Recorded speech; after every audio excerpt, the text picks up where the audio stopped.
what you want to say to become inspired in your life, to have all of your thoughts break their bonds, is this: what I desire, which is aligned with Spirit, is on its way.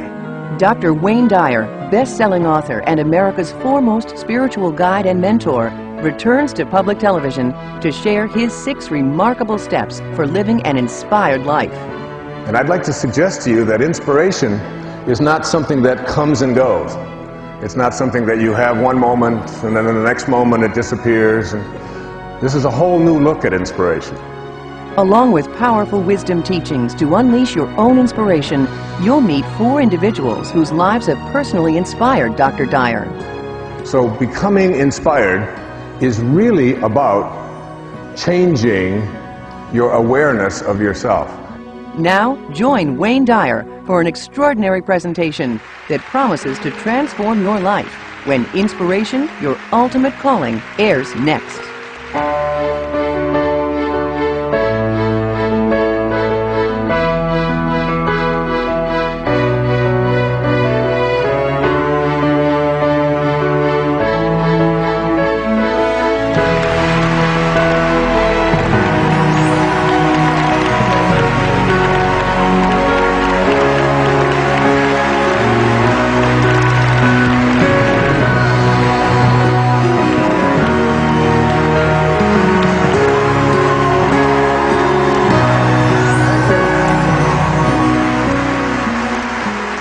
Thank you so much.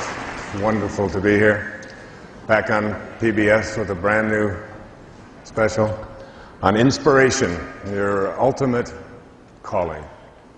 There'll be a lot about inspiration here tonight, inspiring people, inspiring events, how to live an inspired life, how to attract spirit back into your life. Lots of things that are going to be very powerful for you. I encourage you to stay with it and call everyone you know and tell them to watch. We need more inspiration in this world. People that have inspired me have been, my children have been a great inspiration to me. I have 8 of them, 6 daughters, yes, and 2 sons. And back in the 1960s, when I was studying for my doctoral studies in Detroit at Wayne State University, I used to listen to music, and a group of kids came over to this country from a little town just outside of London called Liverpool. Some of you may have heard of them. And they used to sing a song, the Beatles did. It was called Will You Still Want Me? Will you still love me? What? When I'm 64, right? And I used to think at that time in my 20s that I didn't really understand that song. Didn't think it would have any meaning at all. I thought no one even ought to be allowed to live that long. So it just didn't resonate to me. But then, lo and behold, it happened to me. Turned around and 64 was here. And I wasn't able to be with my children at the time of that birthday. I was speaking in Durham, North Carolina that night. So I got a package from them with a wonderful card in it for me. And I thought, you know, maybe all of this work that we've done with these children, with my wife and I, and trying to teach them about spirit and higher consciousness and loving and being close to God and spirit, was coming through, because they sent me this beautiful card. It said inside of this birthday card is a very special message from God. And I opened it up and it said, see you soon.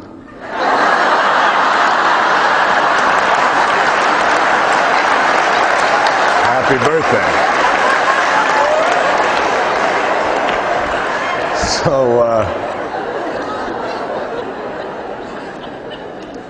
there it is. And my children have been a great source of inspiration to me. They have given me some of the best material I could ever have. I can remember one morning, I was making waffles for them.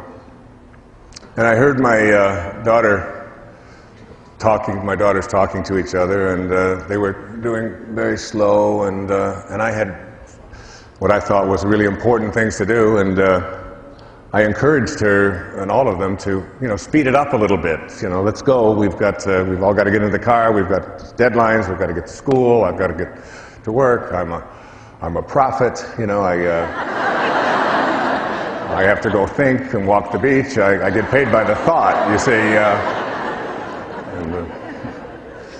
So I raised my voice a little bit, and I said something, and my daughter Serena took umbrage at what I had said, and I said, "Come on, let's go, get working, let's go, move, come on, I want to get to school, we got to get you to school." And she just stood up and she put her hands on her hips and looked at me and said, "I wonder what all those people would think of Mr. Positive if they could see him here this morning."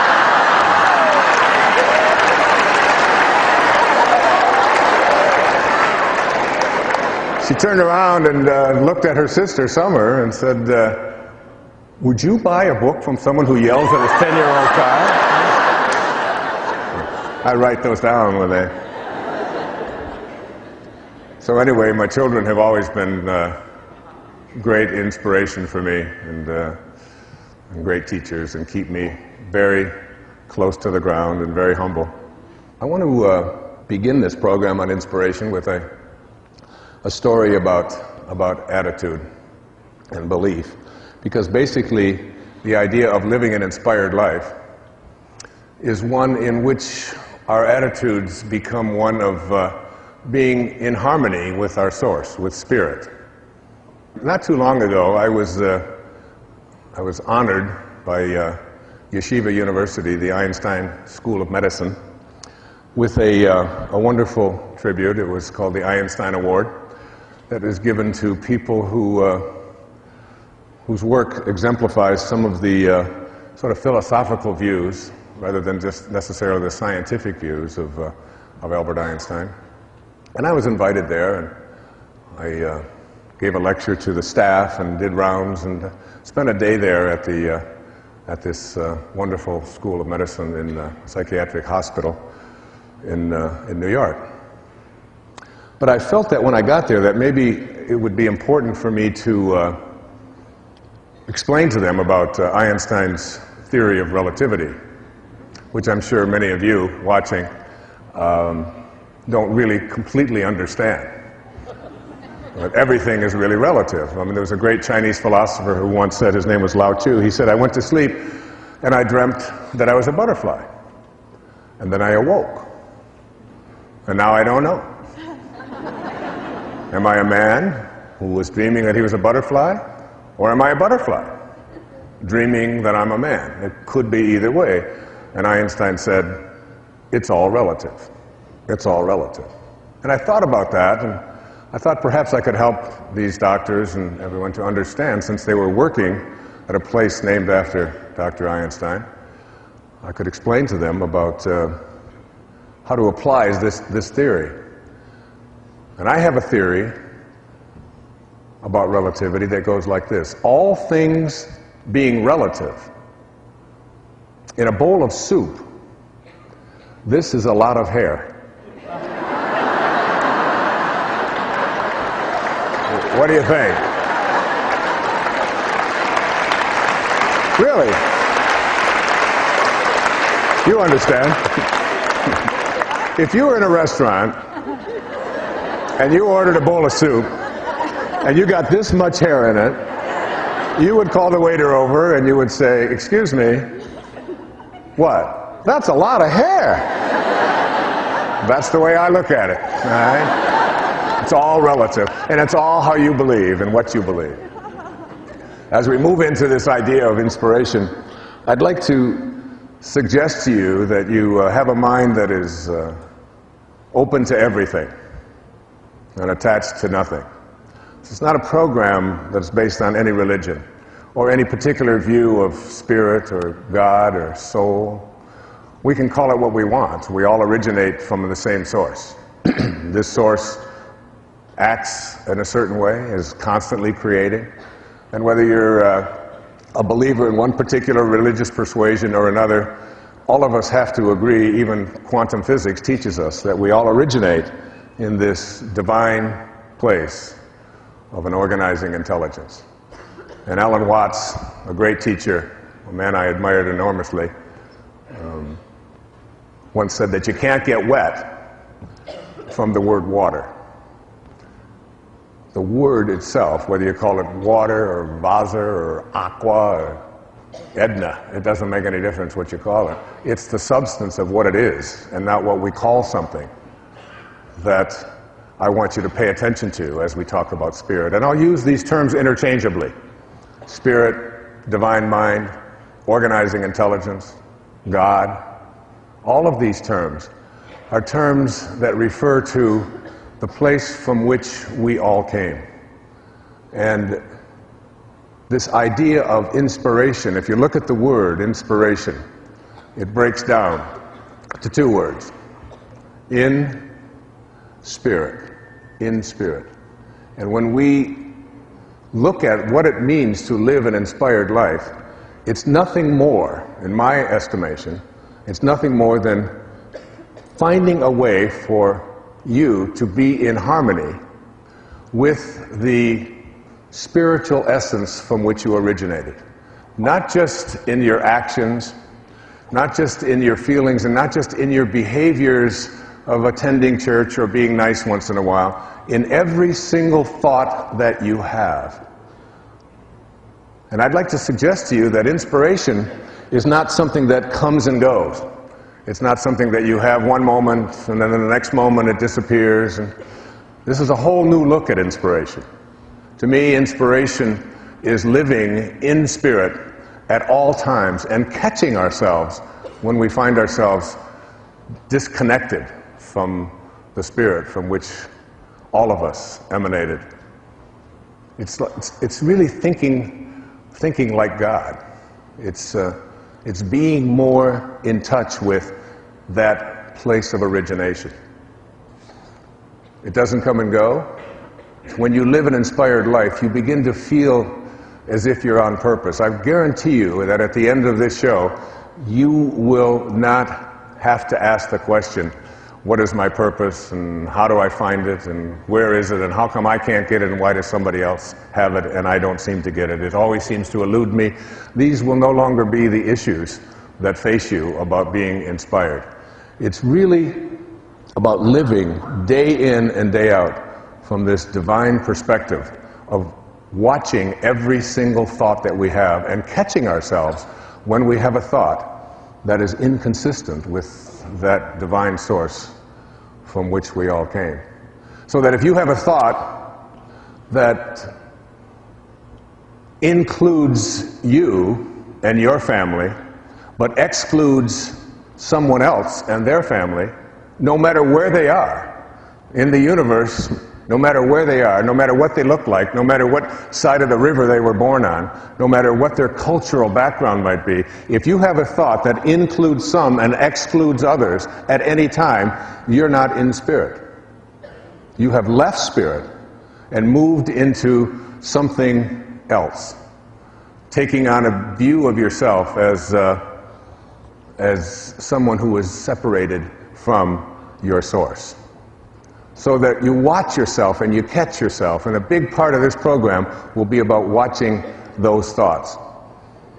Many of you know that I had a very powerful and important teacher in my life when I was a young doctoral student. He was perhaps the most significant teacher in the professions of my life. He wrote a very important book back in the 1950s called Modern Man in Search of a Soul. His name was Carl Jung. And Carl Jung had others in his life who were students. And Carl Jung had others in his life who were students of his, and one of those was Abraham Maslow. And Dr. Maslow's work on self-actualization and higher consciousness and teaching people that if you want to help another human being, you always put your attention on what it is that they can do to improve rather than on what is wrong. So you don't talk about what is missing, what is wrong, what ought to be, what used to be. unless you want more of that to continue flowing into your life.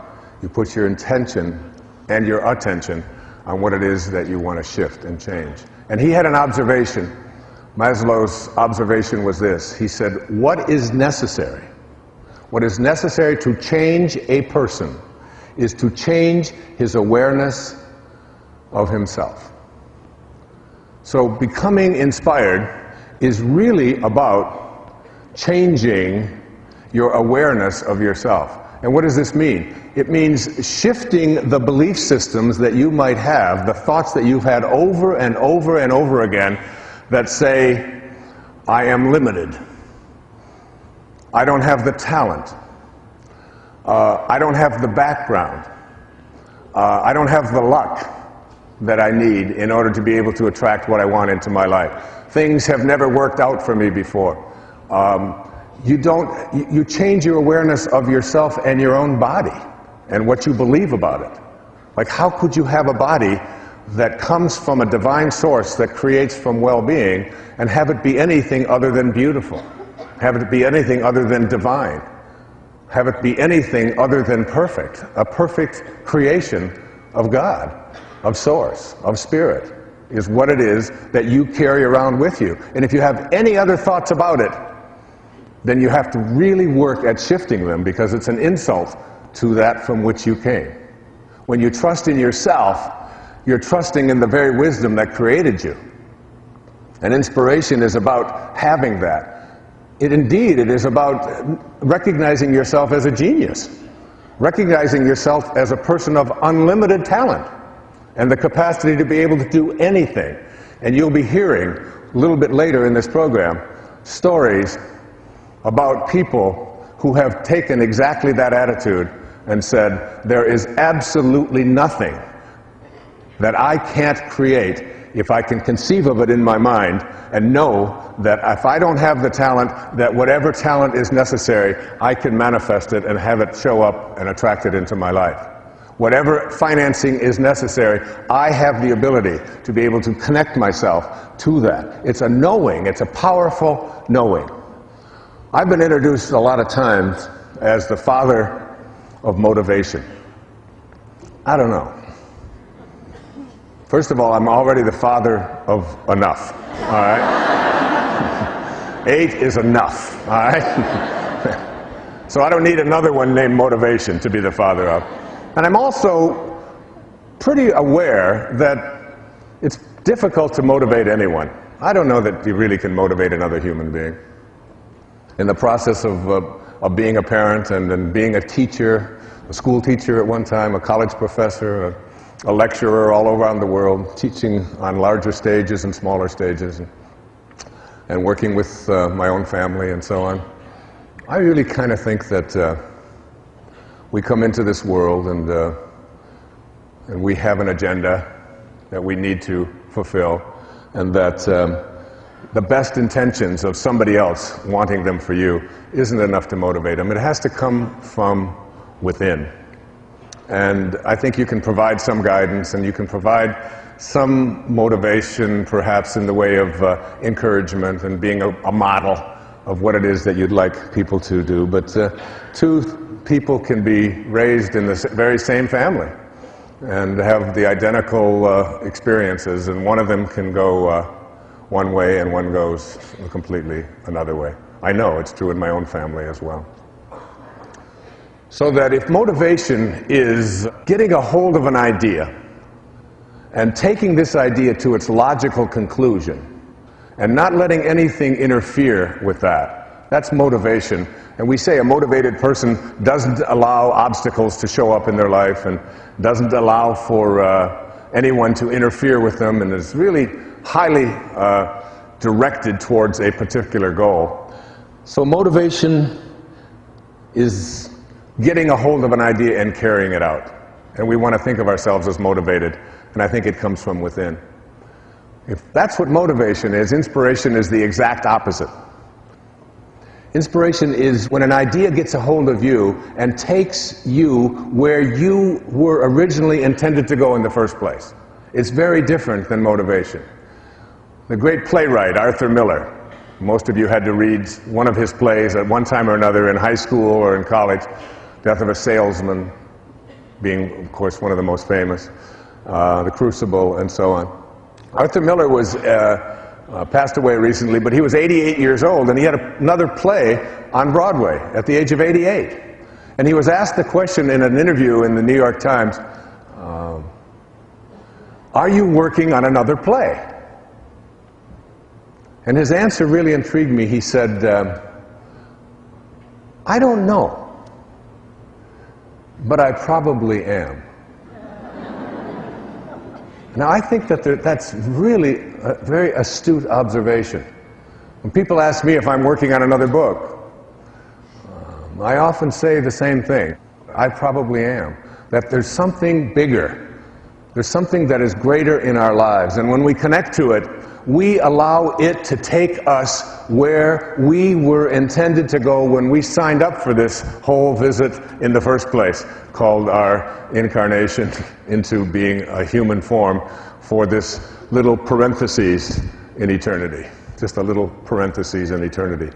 I have one of my very favorite observations of this subject about inspiration from a story written about a man named Wolfgang Amadeus,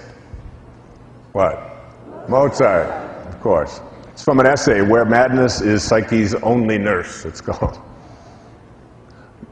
It seems a would-be composer came to Mozart seeking his advice. How do I write symphonies, he asked. Mozart replied, well, you're young yet. I think you should begin by composing minuets. The young man was greatly annoyed and exclaimed, but you were writing symphonies when you were only 9 years old. Yes, Mozart responded, but I didn't ask anyone how to do it. Now, the writer of this essay goes on to say that the most agonizing thing about this little Mozart story is that Mozart was not speaking from inflation, but from simple, truthful modesty. The reason Mozart didn't have to ask anyone how to write symphonies is that symphonies presented themselves to him, invented, enlarged, produced all at once in what he described as lively dreams. Dreams that were so forceful that Mozart had to stop doing what he was doing, otherwise, and write out what he heard, almost as if something beyond Mozart's consciousness desired these symphonies to be written. Now, that is very, very powerful teaching. That these great symphonies that Mozart wrote presented themselves to him, and he couldn't stop it. Do you know, you don't have to be a Mozart to be in spirit. You can find your calling by just being willing to listen, by just being willing to be someone who knows that it may not be in the writing of a symphony that you're called to. It could be anything. It could be the adoption of a child.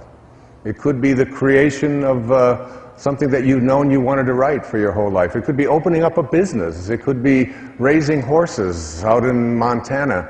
It could be anything that you are called to do.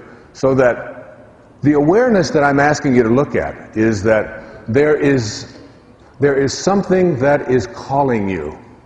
And when an idea gets a hold of you, you get into this place of surrender, where you let go. In the recovery movement, we've always called this, you let go and what? And you let God. You allow this great spirit to be something that infuses you in such a way that it becomes this thing bigger than your life, that propels you into directions that you're willing to listen to.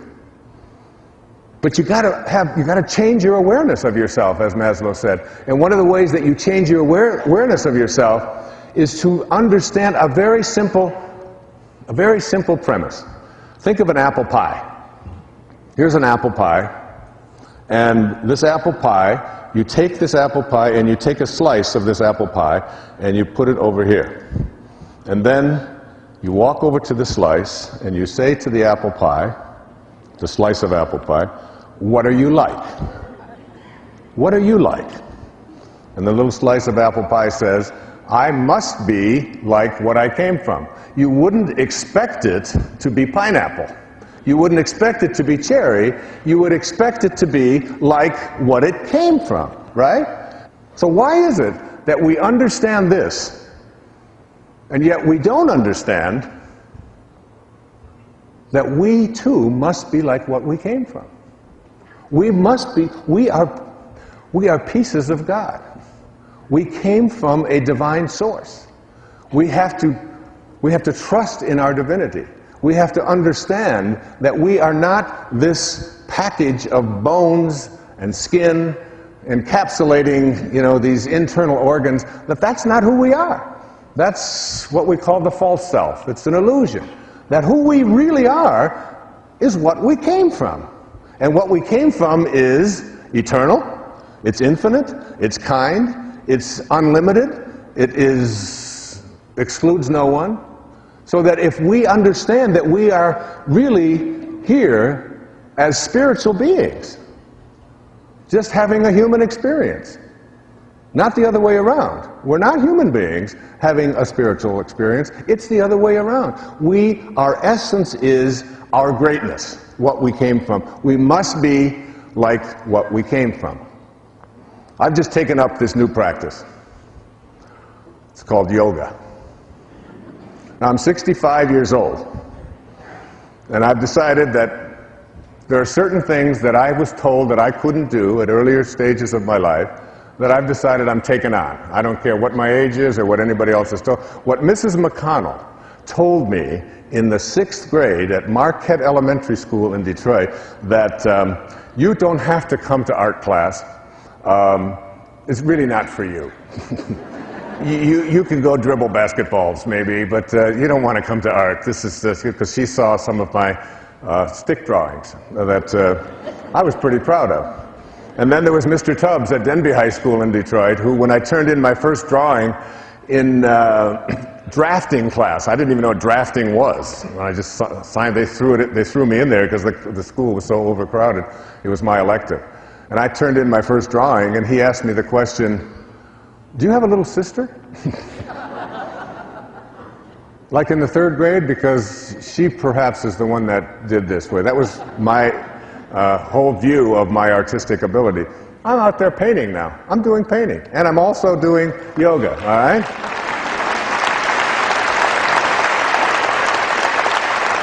And I've learned some things about myself in the process of doing this. Like the last time I touched my forehead to my ankles, I think I was 4 months old.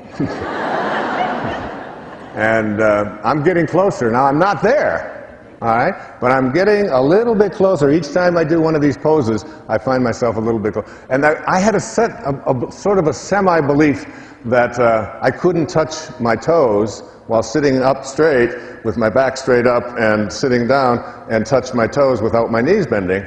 And I back straight up and sitting down and touch my toes without my knees bending.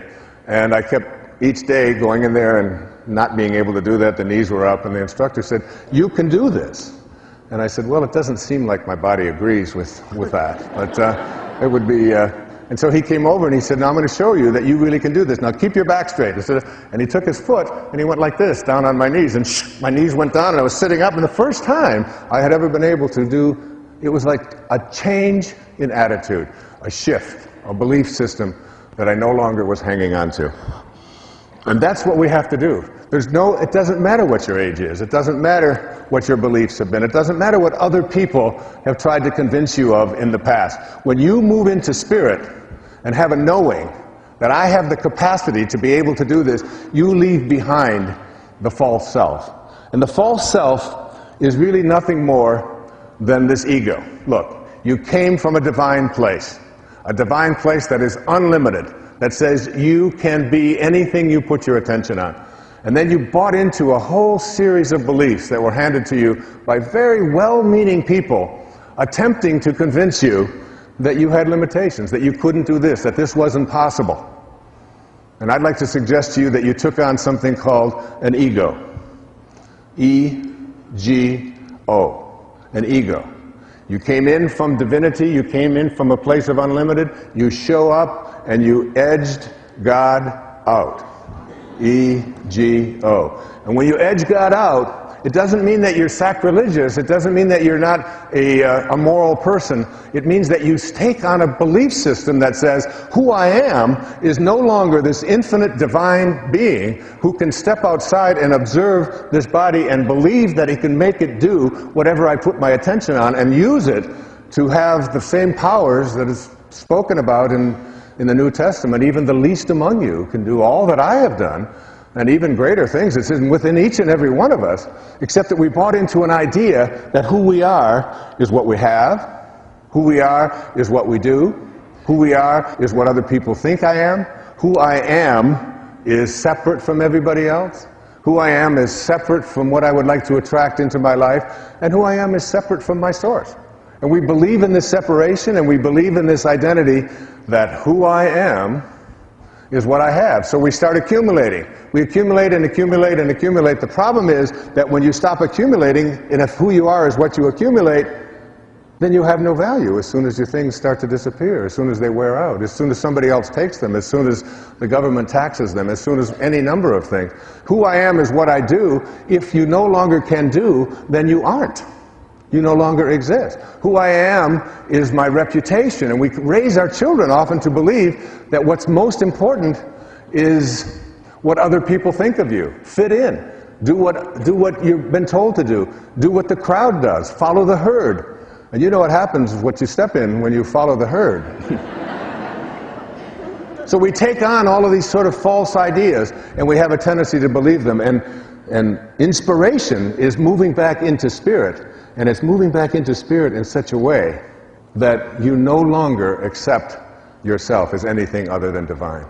A Persian poet from back in the ancient times in the 13th century, his name was Jalaluddin Rumi. And Rumi has this observation that's been very important and very powerful to me. He said, "The morning breeze has secrets to tell you. Do not go back to sleep." Let me say it again. The morning breeze has secrets to tell you. Do not go back to sleep. I'd like to take a poll. Just by a show of hands, I'd like to ask how many people in this room, and there's about 3,000 of us here tonight, I'd like to ask you, how many of you awaken at one time or another between the hours of 3 and 4 a.m. Let me just see by a show of hands. And if you look around, you see that this is a universal experience. Now, what do you think that is? If everybody, almost everybody, awakens at some time between 3 and 4. Now, for some of us, we just interpret that as, all right, this is my age. I'll just run into the bathroom and I'll be right back. And you may make that visit several times a night. I don't know. But there's more to that. And I'd like you to now, of all of those people who raised their hand at this idea that you awaken sometime between 3 and 4 a.m., how many of you awaken at exactly the same time? Exactly the same time, with a little digital clock next to you. What is your time? 3:18. What is your time? 2:20. What is yours? 4:50. So like and this happens repeatedly, over and over again. My time is 3:13. I awaken at 3:13 night after night after night. I look over, I've got this little clock. It's not an alarm clock, it's just a little digital clock. I just look over and it's 3:13 again and again and again. So what I had trained myself to do in the writing of this book, in the inspiration book, is to put my feet on the floor and say to myself, all right, you are going to awaken because here's what Rumi said, the morning breeze has secrets to tell you. Do not go back to sleep. Do you realize that between 3 and 4 o'clock in the morning, in the middle of the night, this is the time when you're closest to your source? This is the time when it's the quietest. It is the time when it's the most peaceful, when there are the least distractions. In A Course in Miracles, it says the memory of God comes to the quiet mind. It cannot come where there is conflict. A mind at war with itself remembers not eternal gentleness. Eternal gentleness. That's what you came from. It beckons you back to be awake. It's the most creative time in your life. Try it. Take that moment that you are being called by your source and awaken, and force yourself to shake the cobwebs out. And if you can't, then put your feet on the floor and say, look, if I have to go back to sleep, I'm going to sleep with my feet on the floor. And after a while, that gets very uncomfortable, and you'll get yourself up. Now, when I do that and I get up, and I live on Maui, thank you, thank you, thank you, thank all of you for my beautiful home that I have on Maui.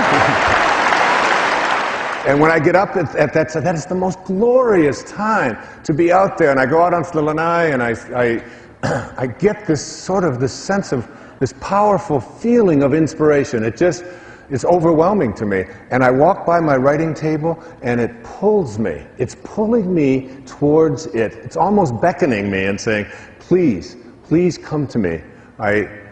I want you to, and I sit there sometimes, and I literally wonder, where is this coming from? The words they just flow, and I sit there, and I write by hand, and as I'm writing and allowing this to flow through my heart and onto the pages, I just think to myself, I wonder what's going to come next. I wonder when it's going to come next. It's almost as if God is saying, this is why you're here. And I can't get you any other time because it's just so busy, and there's horns bonk, and there's so many distractions. But here's a time when you can just be with me. Just be in spirit. Just be inspired. Inspirado. Be in this space with me. And I will then allow what creative juices that you have forgotten about because you edged me out for so much a part of your life. And here it is. And you'll find yourself getting the right ideas. Examining things that you never thought of before.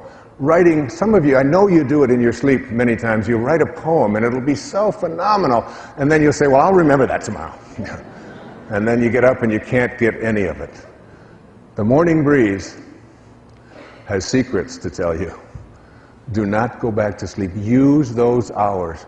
And forget about the idea that, let's see now, I went to bed at 11, and if I get up at 3, that means 4 hours, so I'm going to be 4 hours deficient all day long. I'm not going to be...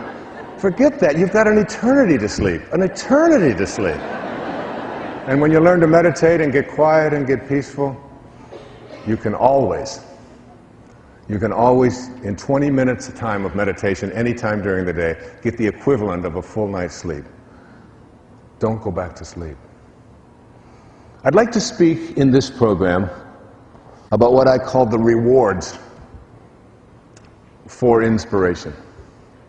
Things that will be your payoffs, your prizes, if you decide to move into spirit, into this world of spirit that I'm speaking about here on PBS. Back in the 2,300 or so years ago, we're not quite sure exactly when, there was a great teacher in India. His name was Patanjali. And in all the research that I've done on Patanjali, there's not sure if it was one person or a series of people or whatever it is, but it's great teachings, and I've immersed myself in the discourses of Patanjali, in the sutras, and practiced it. And one of the things that Patanjali, who was teaching people about being miracle workers at that time, teaching them about things that no one had ever heard about before, about the power of the repetition of the sound of the name of God as a way of manifesting something into your life. Teaching people about being invisible. Stuff that's a little bit strange, but that's, it's like being 65 has its advantages, Because I can talk about things that are weird. And I usually point it out so you don't think I don't know that this might sound a little strange. But I would like to suggest to you that he offered something about inspiration that I want to offer to you. And there are 6 of these things, and I want to cover each one of them in this program. He said, when you are inspired by some great purpose, some extraordinary project, all of your thoughts break their bonds. Your mind transcends limitations. 3, your consciousness expands in every direction. And 4, you find yourself in a new and a great and a wonderful world. Dormant forces, faculties, and talents come alive. And 6, you discover yourself to be a greater person by far than you ever dreamed yourself to be. Those are the rewards. It's not like you're going to win the lottery. It's not, and you may.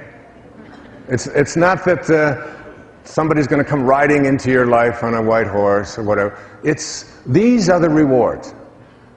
These are the things that are going to be so powerful for you. The first of these is what? When you are inspired by some great purpose, some extraordinary project, 1, all of your thoughts break their bonds. All of your thoughts break their bonds. What do we mean by your bonds? Your bonds are the thoughts that you have that keep you disconnected from your source. They are thoughts that are out of harmony with spirit, with God consciousness, with God realization.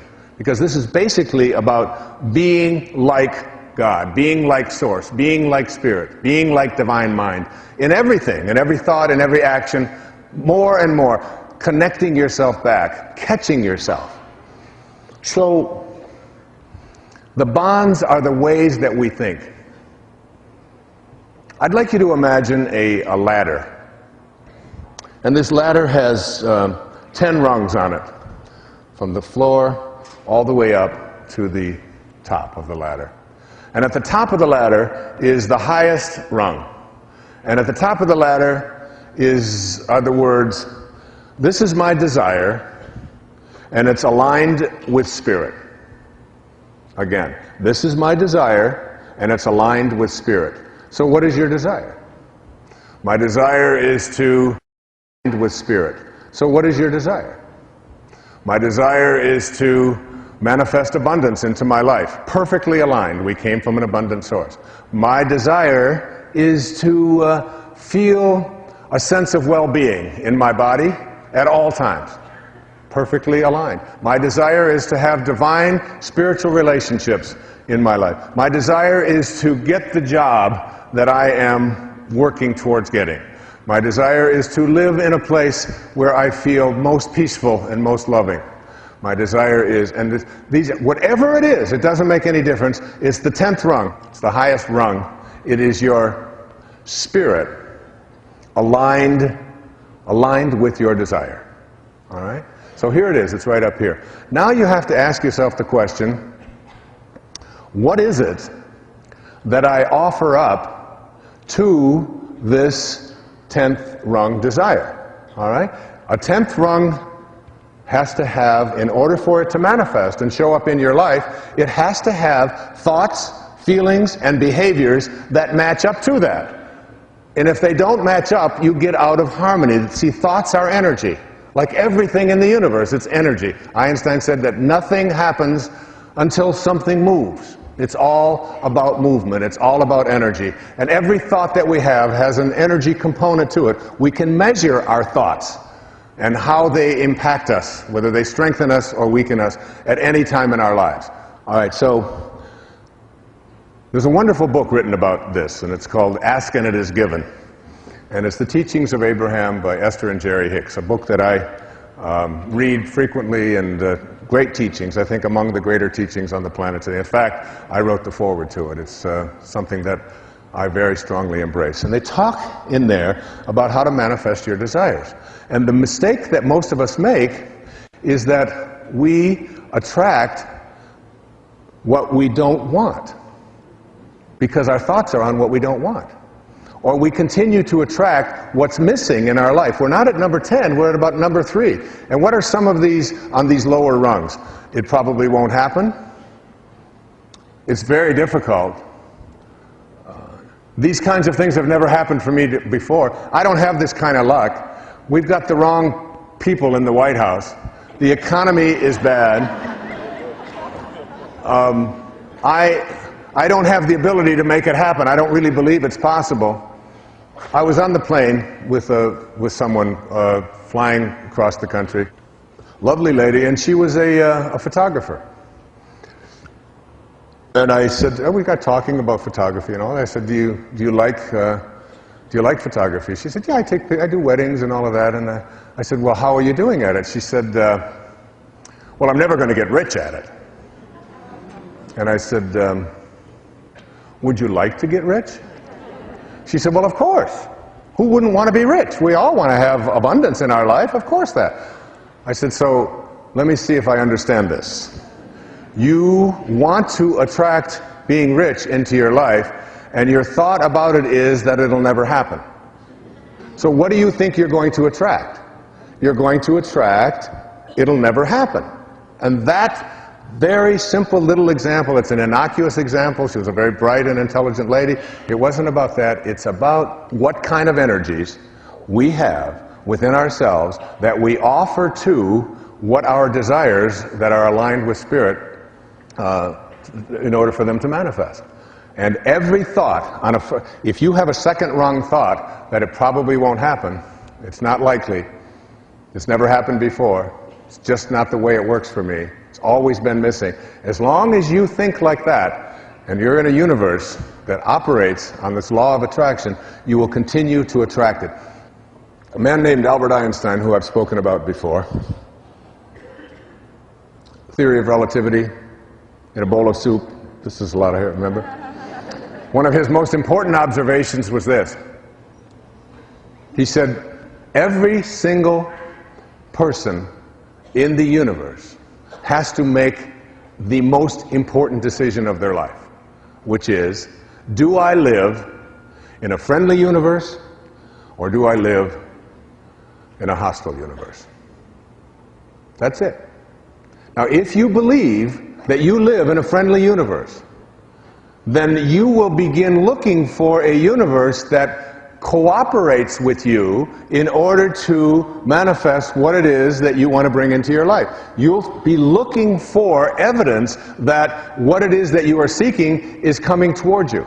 If you believe you live in an unfriendly, hostile universe, you will take a different position. You will believe that these kinds of things are not going to be attracted to me. And you'll start with this whole notion that you'll become one of those people who are always looking for occasions to be offended.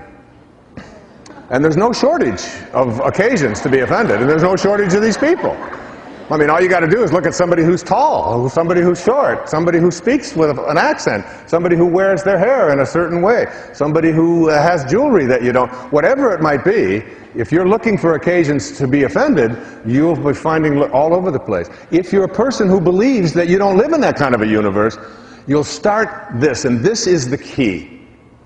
What you want to say to become inspired in your life, to have all of your thoughts break their bonds, is this. What I desire, which is aligned with spirit, is on its way. It's on its way. If you believe that it's on its way, then you will start looking for occasions for it to show up, rather than occasions for it not to show up. And then you will start acting on every tiny little clue that shows up in your life. Even obstacles become just something like, oh, this is just another test. You know, I can pass this test. It's not going to be difficult. I'll get past it. And you can not bog yourself down in all the reasons why something won't work. Instead, you make the shift. It's on its way. I desire it. There's nothing for me to fuss about. There's nothing for me to worry about.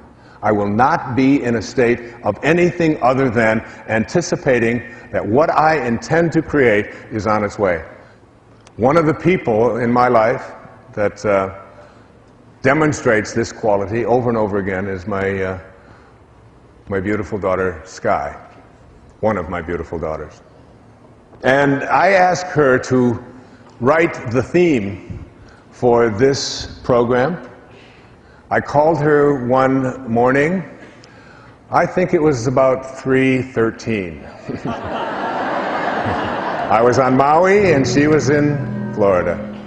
And I said, honey, you inspire me is the title.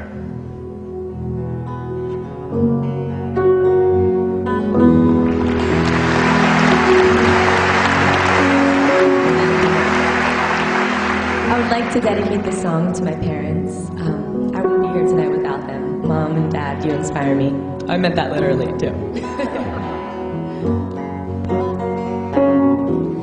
Do you ever stop and think about your life and what it all means?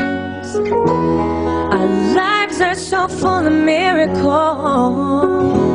I hope every person sees you have something inside that brings joy to your soul and makes your heart sing. We all share the same big blue sky and the power to do anything. You inspire me to be everything that I desire, and everything I do is to be in touch with you. In every day of my life I dream a little higher, and it all comes back to you. That's how you make me so inspired. We all have a choice to feel love deep within us, the freedom to hear our own voice, and the chance to make our path in life a little clearer. Oh, you inspire me to be everything that I desire, and everything I do is to be in touch with you. In every day of my life I dream a little higher, and it all comes back to you, and that's how you make me so inspired. Do you ever stop and think about your life?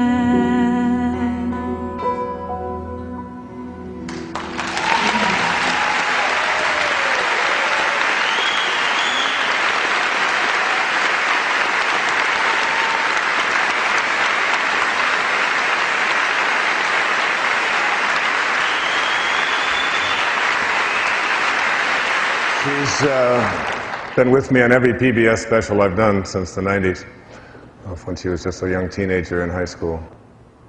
I was walking through an airport in Cleveland one day, and I was with Sky and her sister Serena. And a woman came up to me and she recognized me and she recognized Sky. She looked at Sky and Serena, and then she looked at me. Then she looked back at them and said, you know, your mother must be very beautiful.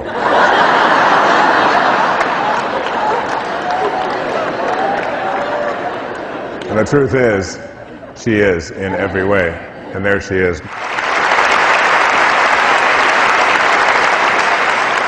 Nikos Kazantzakis, who wrote Zorba the Greek,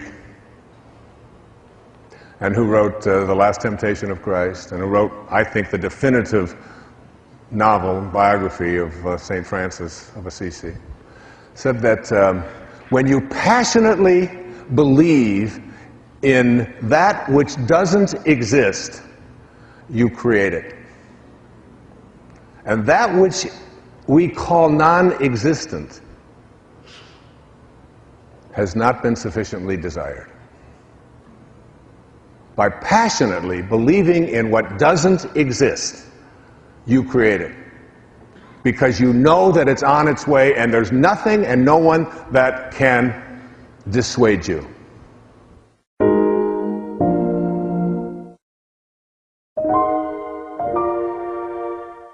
I'd like to go into the second of these rewards that you'll get. Your mind transcends limitations. Now that's a little bit different than all of your thoughts breaking their bonds. Your bonds are thoughts.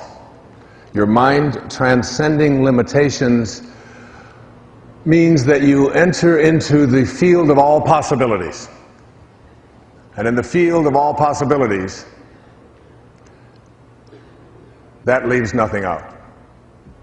And in leaving nothing out, it means that you begin to see yourself, when you move into spirit, as unlimited in the exact same way that you were before you showed up. Unlimited. So you want to know what this spirit looks like? You want a picture of this spirit? Take a look. Take a look.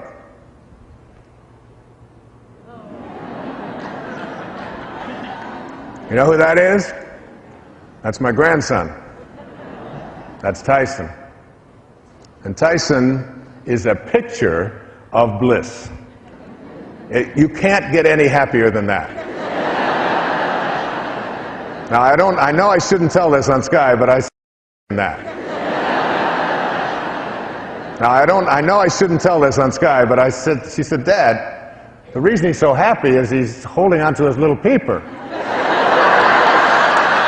I said, what kind of...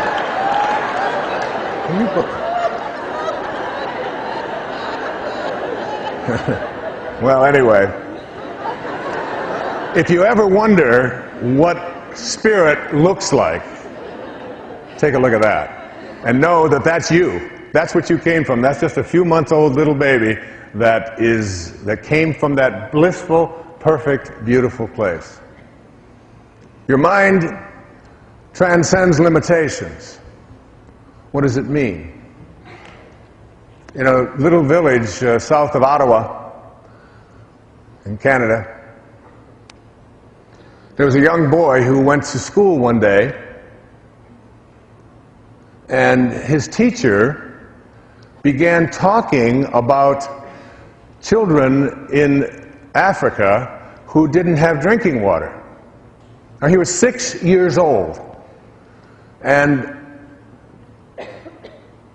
they said in the classroom that if you raised $70, that's all it would take is $70, and we could create a well in a village in Africa for $70 so that they didn't have to drink dirty water. And something happened to the spirit of this young man, 6 years old, first grade in school, and he decided, he went home to his mom, Susan, and his dad, and said, I want to build a well in Africa. And they just thought, well, he's 6 years old, he's a cute little boy, right, you're going to build a well. Well, he said, no, I really mean it, and it stuck with him. It was so powerful. It was powerful because there's nothing more powerful than an idea whose time has come.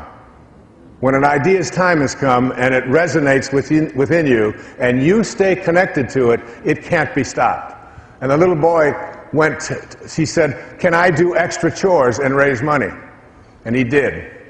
He did vacuuming, he worked around the house, he raked the leaves, he did whatever it is that he could, and he got a little extra money here and a little extra money there. And finally, after some time, he was able to put together $70. And he went to the school, and they went down to the place that had given this information, and they found out that it took a lot more than $70. It was misinformation. That it really cost $2,000. And he said, then I'll do more chores. Because he knew that this is a world that is friendly, not a world in which you give up when you have a simple little obstacle like that. And he began to do more, making lemonade, whatever it was that he had to do. And he worked, and he worked, and he got his friends to work, and he got the neighborhood to work, and he got his parents involved in it. And he raised $2,000. His name is Ryan. Ryan Hurljack. Well, that's just the beginning of the story, because as it turned out, he sent the money to this place in Uganda, this little village, and they built a well. And they invited Ryan and his mother to come to Africa and speak to the children of this village. As a young boy, he was now, I think, 7 or 8 or 9, I'm not sure of the exact details. And he went over there, and he began to give talks. And the people welcomed him there, and they were so grateful for this boy who had such a vision that he would bring drinking water to people who had dirty water that they had to drink. And he was so touched by it that they named the well after him, and they named a day after him, Ryan's Day. And they created a documentary about this little boy. It's called Ryan's Well. Well, today, that little boy has raised over $1 million for water to be brought to the villages of countries in Africa where they didn't have it before. $1 million.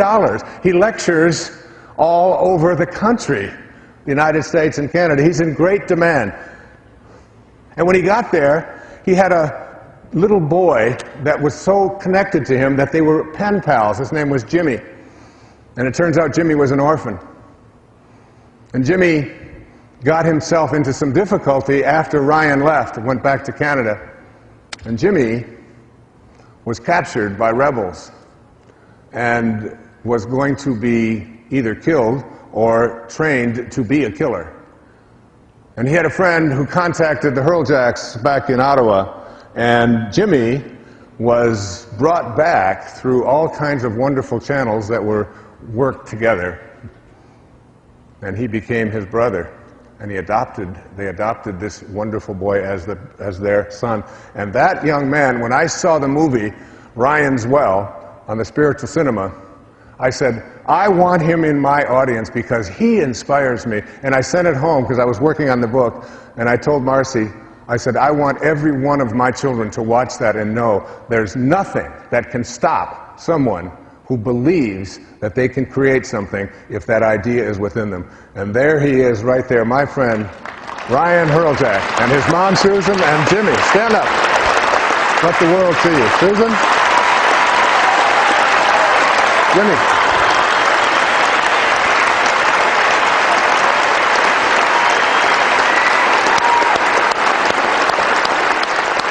Yeah. Ryan has appeared on Oprah twice. And the first time, when she called and asked if he could come, it was on a Thursday when he had something that he had to do in school, and he said no. And his mother said, you're saying no to going on Oprah? I can't do it at this time. And they changed the date so he could be on. When she talked about her most inspiring young people, you inspire me, you inspire me, you inspire me. Thank you.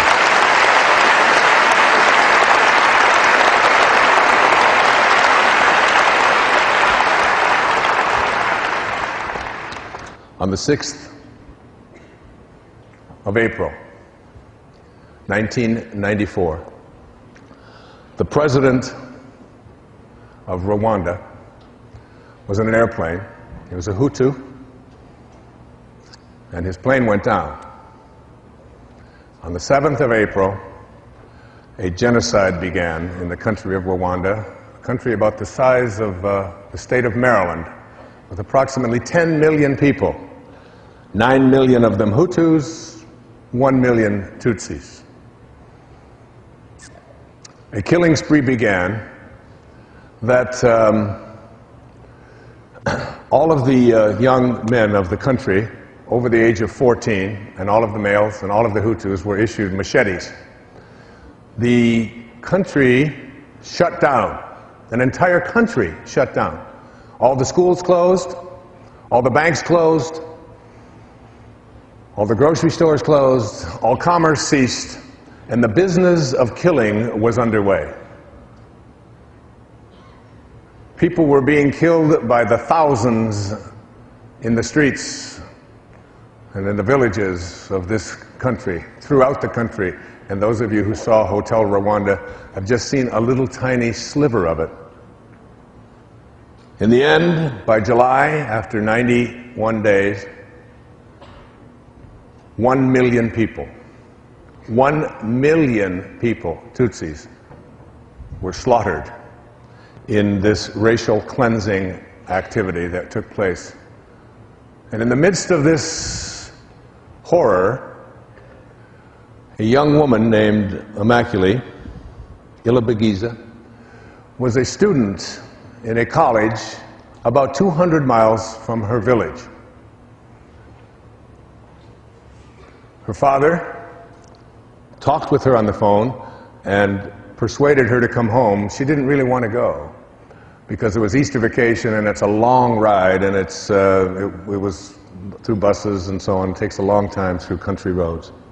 And the father said, "You must come home. It's Easter. You must come home and see your mother and your father." And she said, "I don't know. I'm not sure." But she did. She did what her father asked her to do, and she went home. And that was on the 6th or so of April. And when she got there, she's a Tutsi woman, they had to go into hiding because the killing began almost immediately, especially in this area of Rwanda where she lived. And she went into hiding in a pastor's home, in a bathroom that is approximately 3 foot by 4 foot, with 7 other women for 91 days. And she came out, she's 5'9", she came out and she weighed 65 pounds. And she survived through something that is so miraculous. She has written her story in a book called Left to Tell, How I Discovered God in the Midst of the Rwandan Genocide. It was such an astonishing experience that she would survive through the force of her total belief and connection to God. It was almost as if she had to become that from which she originated. She had to learn not only what God was like in her thoughts, and when you read her book, you'll be just overwhelmed. It's a page-turning book. But she had to almost learn how to be in a state of forgiveness to people who were hunting her. She lived in a house that was a 2-bedroom bungalow by standards in America, and it was searched by between 300 and 400 Hutus with machetes 5 inches away from where she and 7 other women were hiding, just looking for scraps of food in order to survive, being brought to her by the pastor. And in the home that she lived, the pastor didn't even tell his own children, because if he would, they would have been killed, because no Tutsis were spared. None. I'm going to read the introduction. And I met this woman. She came to a talk I gave, and I was so deeply inspired by her transcendent connection to source energy that she was able to transcend the laws of the material world. She was literally able to face down, after weighing 65 pounds and 91 days wearing the same clothes without having a bath or washing, stare down someone with God consciousness and have them drop a machete, and it was unheard of. I believe that she's a saint who walks among us. I heard the killers call my name. They were on the other side of the wall. Less than an inch of plaster and wood separated us. Their voices were cold, hard, and determined. "She's here. We know she's here somewhere. Find her. Find Immaculée," they were saying. There were many voices and many killers. I could see them in my mind. My former friends and neighbors who had always greeted me with love and kindness now moved through the house calling my name while carrying spears and machetes. "I've killed 399 cockroaches," said one of the killers. "Immaculée will make 400. It's a good number to kill." I cowered in the corner of our tiny secret bathroom without moving a muscle. Like the 7 other women hiding for their lives with me, I held my breath so the killers wouldn't hear me breathing. Their voices clawed at my flesh. I felt like I was lying on a bed of burning coals, like I'd been set on fire. A sweeping wind of pain engulfed my body. 1,000 invisible needles were ripping into me. I never dreamed fear could cause such agonizing physical pain. I tried to swallow, but my throat closed up. I had no saliva. My mouth was drier than sand. I closed my eyes and tried to make myself disappear, but their voices just grew louder. I knew they would have no mercy. My mind echoed with only one thought: if they catch me, they will kill me. If they catch me, they will kill me. They were just outside the door. At any second, they would find me. I wondered what it was going to feel like when the machete slashed through my skin and cut deep into my bones. I thought of my brother, like when the machete slashed through my skin and cut deep into my bones. I thought of my brothers and my dear parents, wondering if they were dead or alive, and if we would soon be together in heaven. I put my hands together, clasped my father's rosary, and began to pray. Please, God, please, please help me. Do not let me die like this. Not like this. Not like this. Don't let these killers find me. You tell us in the Bible that if we ask, we will receive. Well, God, I'm asking. Please make these killers go away. Please don't let me die in this bathroom. Please, God, please. The killers moved from the house, and we all began to breathe again. They were gone, but they would be back many times over the next 3 months. I believe God had spared my life, but I would learn over the next 91 days, as I hid trembling in fear with 7 women in a 3-foot by 4-foot bathroom, that being spared is much different than being saved. But I did learn it, and it was a lesson that has forever changed me. A lesson that in the midst of mass murder taught me how to love those who hated and hunted me, and how to forgive those who slaughtered my family. My name is Immaculée Ilibagiza, and this is the story of how I discovered God during one of history's bloodiest genocides. Ladies and gentlemen, please welcome Immaculée Ilibagiza to the stage.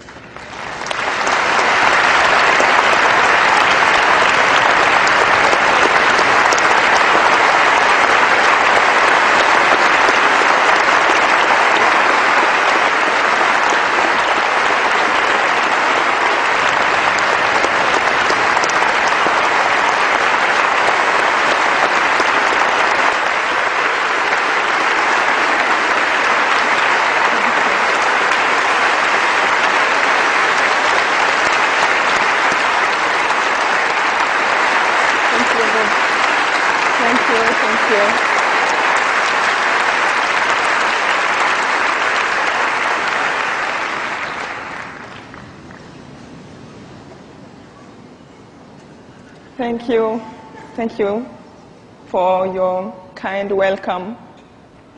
I'm very proud and very happy to be here on this PBS program taping. And of course, I'm very happy to be with Dr. Wayne again. Thank you.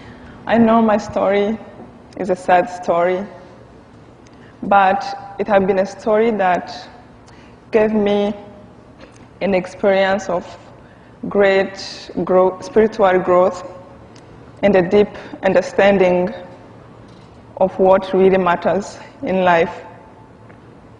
It is a story of everyone who lives through any kind of injustice.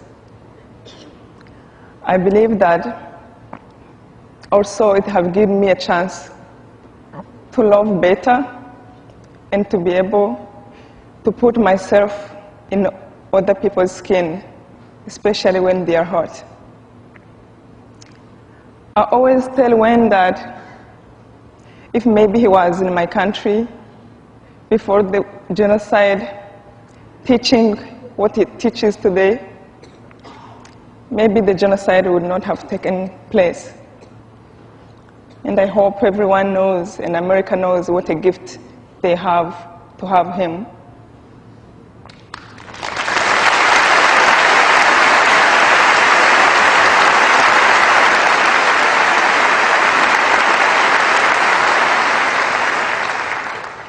Sitting down in deep silence of that bathroom for 3 months and being hunted to be killed every day through the worst time of my life, I didn't know that I was about to discover the greatest source of joy in my own heart, which was God inside. He is bigger than any pain. There are a few things I would like to share with you. I know that we can learn to forgive. Do not let your heart be disturbed because of any pain. I see sometimes people take a chance to hurt each other. For example, fighting over a job promotion. But one thing I have learned is that when you hurt another person, you hurt yourself in one way or another. The most important thing I learned in that bathroom is that you can't hate people if they are struggling with the truth. As the Bible said, they do not know what they do. After I got out of the bathroom, I learned that my mom, my dad, my two brothers, my schoolmates, my relatives, my neighbors, everyone was dead. Every material belongings I cherished, it was destroyed. I learned that to every pain, there is a great purpose. I have learned a lot during those 3 months, and I knew that those lessons can help me to face the pain that I was going to go through. And I chose only to look at that. And as Anne Frank said in her diary, I still believe deep down in my heart that people are good at heart. And do not let yourself give up mankind. I know peace is possible. Thank you.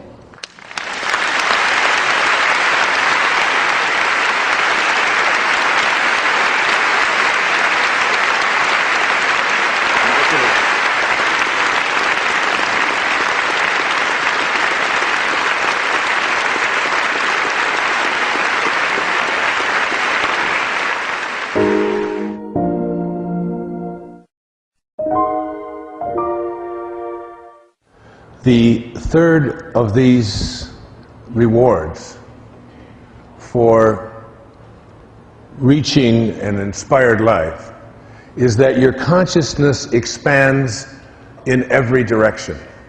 What does this mean? Your consciousness expands in every direction. It means there's no up and there's no down. It means there's no right and there's no wrong. It means that there's no north and there's no south. It means that there's no beginning and no end. You begin to move into a consciousness place within yourself that you'll find yourself, when you move into spirit, you're going to find yourself doing things that you don't understand why you're doing them. In 1994, when Immaculée was imprisoned in this tiny little bathroom with 7 other people with no facilities, she did something that I found so astounding when I first met her, when she came to a lecture I had given in New York. And I was so taken by her. She didn't come to me and say, "Will you help me?" I sought her out and said, "How may I be of service to telling your story in a profound way?" And what she did when she entered that bathroom is she asked the pastor whose home she was in, "Do you have an English and a French dictionary?" And she learned English while she was being hunted to be killed. For what reason? Why would someone who is in that kind of a state practice, day in and day out, up to 8-10 hours, and she couldn't speak. They didn't speak for 91 days. No sound whatsoever. So 5 years later, she is a survivor. She represents less than 0.5% of the Tutsi women of Rwanda who survived. All the rest were killed. She went into a place within herself and taught herself a language that she was going to need 5 years from now. That's what I mean by your consciousness expands in every direction. And then 5 years later, in 1999 or 2000, she had when she was here in America on an asylum visa, married, living out on Long Island, has 2 children, is assimilated into our culture, is a great spokesperson for transcending hatred on the planet. She woke every day, 3 o'clock in the morning, before she went to work at the UN, and wrote every little detail of what happened in those 91 days. 150,000 words she wrote and gave that to me 5 years after that. And I said, Immaculée, it's wonderful, but your native language is Kinyarwanda, your second language is French, your third language, so we got help in helping her to convert it into language that would be. But how did she know in 1994 that she was going to be in America and coming up on a stage like this and talking to our country in a language that is her third language? How did she know that? Your consciousness expands in every direction. When you have an inkling, when you have, like Ryan, when you have a feeling within you that this is something that you have to do, that you can't be stopped from doing it, the whole world changes. And you start and you listen to it.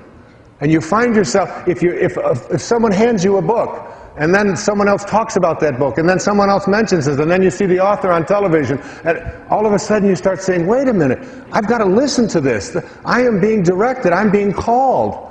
I trust in this. I totally, completely trust. Your consciousness expands in every direction when you enter the world of spirit, and you get yourself pulled in these directions, and you allow yourself to be pulled in that way. That's what I mean by your consciousness expands in every direction. Nothing is impossible. And whatever you find yourself doing, that's what you allow yourself to do and what you allow yourself to be. There's a great quote by Rumi. He's just one of the greatest. Every tree and plant in the meadow seemed to be dancing. Those which average eyes would see as fixed and still. That's what happens when your consciousness expands in every direction. You see, you understand the Tao. The Tao is like it's the silence between the notes that makes the music. It's the space between the bars that holds the tiger. You're a sculptor and you sculpt yourself a vase. And what do you think makes the vase? What makes the vase is not the tile, and it's not the substance of the material.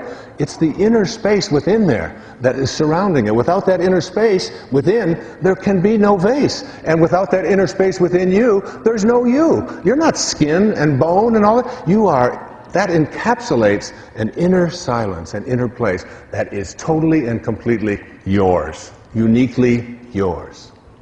Your consciousness expands in every direction. When you do, you start practicing things like kindness, where judgment was before. I've often said that when you have a choice to be right or to be kind, just pick kind. Why? Because it's more closely aligned with your spirit. You begin to exude something called love. You feel it for everyone. Believe it or not, at the end of Immaculée's book, she goes to the prison where the people who were her killers, one was her mathematics teacher.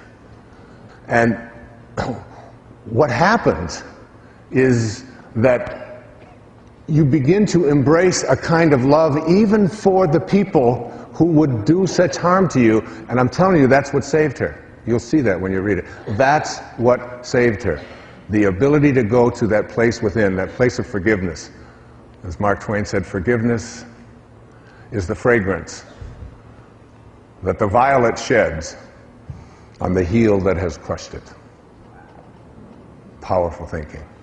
You become an instrument of truth. You become powerful thinking. You become an instrument of truth. You become someone who listens. You become someone who is God-realized. Okay? Your consciousness expands in every direction. I want to tell you something that I think will be very, very helpful to you. I want you to think about the troublemakers in your life. I want you to think about the troubled ones in your life. I want you to think about the ones in your life that are hooked on drugs. I want you to think about the ones who don't cooperate, the ones who don't fit in, the ones who perhaps are disrespectful, use language that you don't approve of, use substances that you find difficult, people that perhaps you work at. But mostly, I want you to think about people like that in your family. Now, I know that you think it's always somebody else, but they're thinking of you.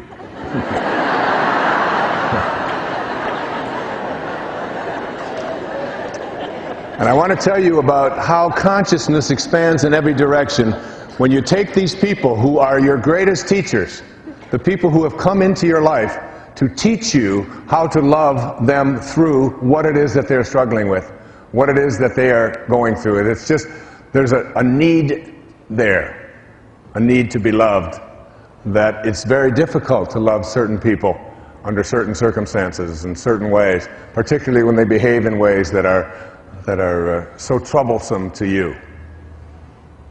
And I want to take you back in my own family, and I've been given permission to do this. One of my children who got herself into that kind of a state as a teenager and struggled with her own self and her own addictions and her own fears. And the process over a longer period of time, I called together a family meeting. And I put everybody in the family together, and I had everybody in the family tell her how her behavior was affecting everyone else. And each person went through and talked about how difficult it was. I went through and talked about how I couldn't sleep, and it was and her mom told her about how worried she was and how scared she was and how upset she was. And we went through this whole thing with this wonderful, beautiful child. And that night she went out and behaved in the same ways that she'd been behaving all along. Almost as if to say, I just don't need to hear how bad I am any longer. And I want to tell you something that I learned since then. I've talked to my daughter about this, and today she's this soul who devotes a big part of her life to helping people who were as troubled as she was at one time. Divinely beautiful, beautiful young lady. I want to tell you about a woman. Her name was Peace Pilgrim. Peace Pilgrim was a woman, an elderly woman who walked around the country, and all she did, dressed in white, was go into different communities, and she would just talk about peace. That's all she did. She talked peace wherever she went. And in the process of talking peace, she would there would be no ads, and no one knew her name. She was just called Peace Pilgrim. I believe there's a website about Peace Pilgrim today. And I was in touch with Peace Pilgrim. And then it turns out she had read some of my books, and we had communicated. And then one day she was walking along the highway to another town, and she was killed by a car that didn't see her. It was an accident, and she died. But she left a journal behind. And in her journal, Peace Pilgrim, this woman who devoted her life to peace, talked about the Bamemba tribe in South Africa. And I want to share this with you because this could be one way of returning spirit to the place in your home where there's emptiness, where there's hurt, where there's pain, where there's fear, where there's anger, where there's worry.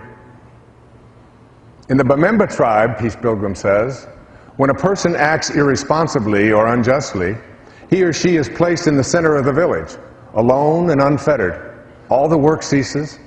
The entire village gathers around the accused individual. Then each person of every age begins to talk out loud to the accused.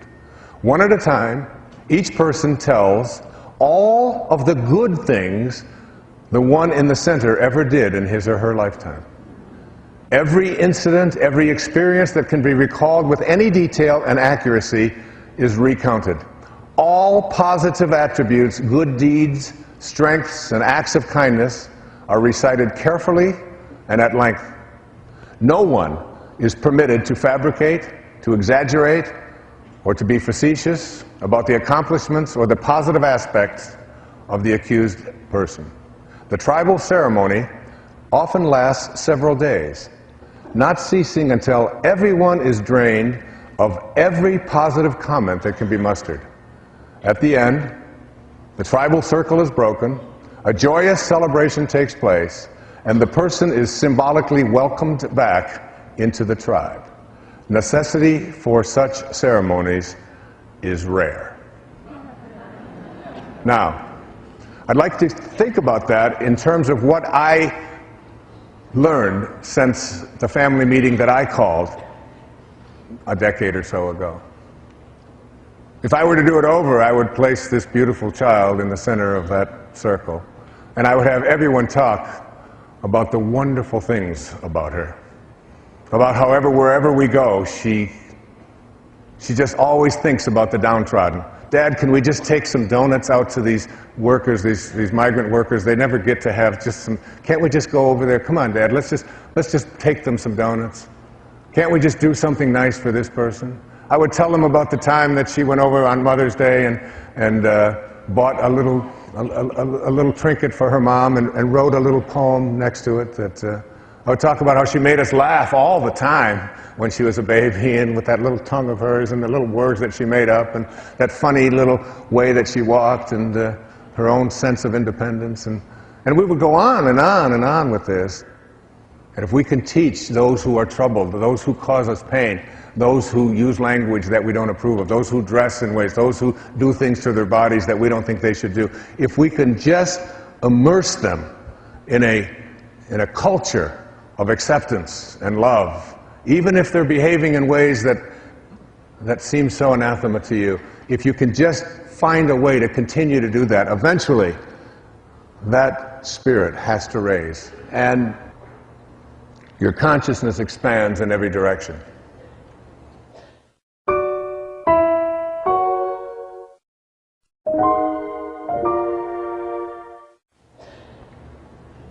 And 4, you find yourself in a new and a great and a wonderful world. Your world changes. The world that you used to live in before you were in spirit is no longer there. When you're touched deeply by living in spirit, by awakening with the morning breeze, by catching every thought that you have that is not one of God realization, by finding yourself saying over and over and over again, it is my intention to be in this state of God realization. It is my intention to be there. I'm going to live in spirit. When you do, the world changes. Things that you didn't notice before suddenly come alive. I'm going to tell you a story that just blew me away. I think it perhaps was the signature story of my life in terms of connecting to spirit. I've never experienced anything like this before. I finished writing Inspiration, Your Ultimate Calling, on the 23rd of April. And I knew that the book was going to have 18 chapters in it, because 18 is that magical number. One infinite source. One infinite source. I put that number on my dashboard of my car. I have it on the mirror. It's a reminder. One infinite source. 18. It's the number of chapters in the Bhagavad Gita. It's the number of holes on a golf course. It's got to have something holy to it. And so I had 17 chapters written. And I was thrilled to have that completed, but I still had one chapter to go, but I was holding that off until my birthday on the 10th of May. And I knew what that last chapter was going to be, my experience of living an inspired life, just telling it on my birthday right around 3:13 or so in the morning. So I was essentially done. And I went for a walk that day, and when I finished that chapter, that 17th chapter, I told a story in there about my friend Jack Boland. He passed away about 12 years ago. Jack was a Unity minister in Detroit. A man who, when I wrote Your Erroneous Zones 3 decades ago, called me up and asked me if he could put together some tapes on it, and would I give him permission. And he had started a Unity church over on the east side of Detroit, and asked me if he could use that. I said, absolutely. And over the years, I began to speak at his church and his congregation, and come to Detroit a lot, my home, and we became very close. We became like brothers. And he got very sick, and he had cancer throughout his back and so on. And I went with him to my friend Deepak Chopra's place, the Ayurveda Center out in Massachusetts. During the day, we would go out, and then in the evening, he would come in, and Jack always had to have a story. He had to tell a story. And he started talking to me about these wonderful little creatures called monarch butterflies, and how much he loved them. And the reason that he loved them, he said, Wayne, these are the most amazing little things in the world. I mean, they've got a brain the size of a pinprick, just no brain, essentially, and they're made out of tissue paper, like toilet paper. They're just flimsy little things, and they come out, and they come out of a chrysalis on a branch in a tree in Brazil. Now they don't have a brain, and they're made out of toilet paper, essentially, and they fly to Nova Scotia, 4,385 miles away. And they spend some time there doing whatever you do in Nova Scotia if you're a monarch butterfly. And then they turn around, these pinprick brain toilet paper insects, and they fly all the way back to Brazil. But not only do they go back to Brazil, they go back to the same tree. Not only do they go back to the same tree, they go back to the same branch. And they start the whole process all over again with another cocoon. I mean, it's like, I've got a brain that's supposed to be pretty good size. I leave my cell phone in the bedroom. I did this just the other day, and I walk out of the bedroom, I can't find my cell phone. I have to call the number on another phone, and I'm listening to this funny little sound and looking under pillows. I know it's over. I had to call twice because I didn't want to get charged for the first call. Well, anyway, and these things can find the same branch that they came out of a cocoon on. So anyway, he would tell me about the miracle of these things. All right. So I wrote that whole story. The 17th chapter is about the language of spirit, how spirit speaks to us in ways that we're not even aware of. It speaks in terms of alignments. When things align, when the same numbers appear, the same ideas keep showing up, when these kinds of alignments show up. So I called my editor, Joanna, who's here tonight, who's edited everything I've done for the last 30 years or so, and only person in the world who can read my handwriting. I read her the story handwriting, I read her the story of Jack and the monarch butterfly, and I called my friend, the president of Hay House, who's my publisher, who's also here tonight, Reed Tracy, my best friends in the world, and I read both of them the story.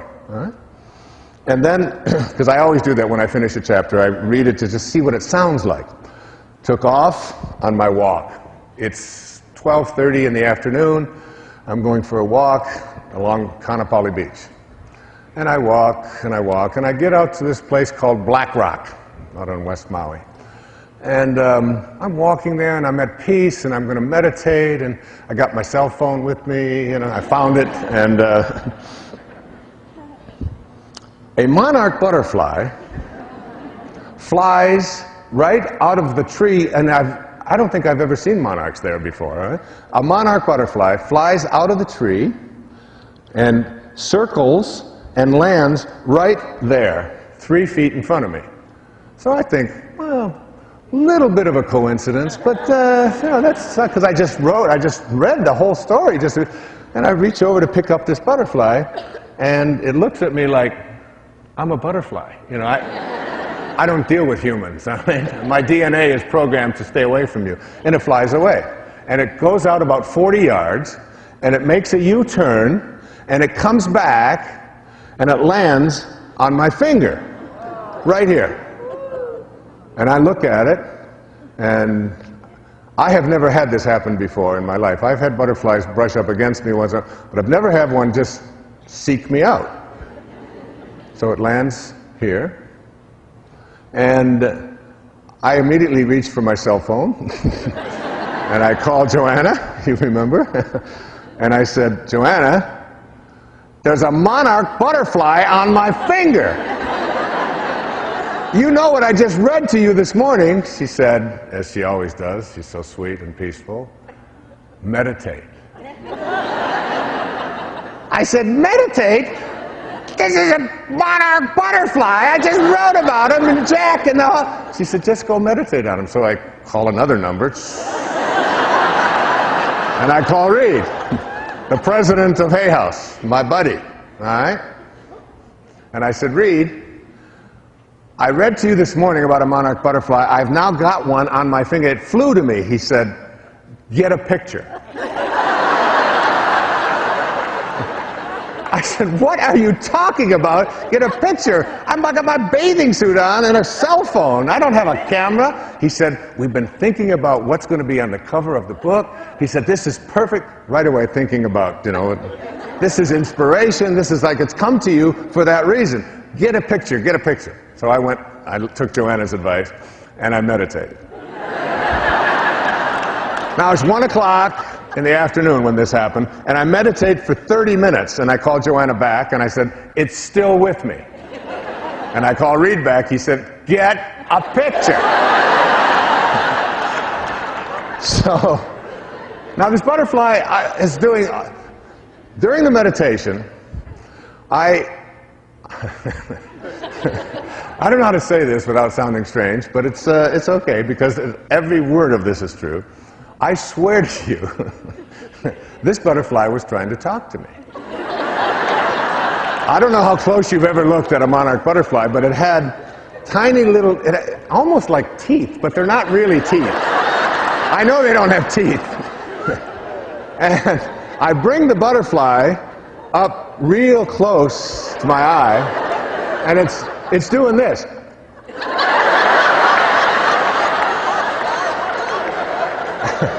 I swear. And I said, Jack?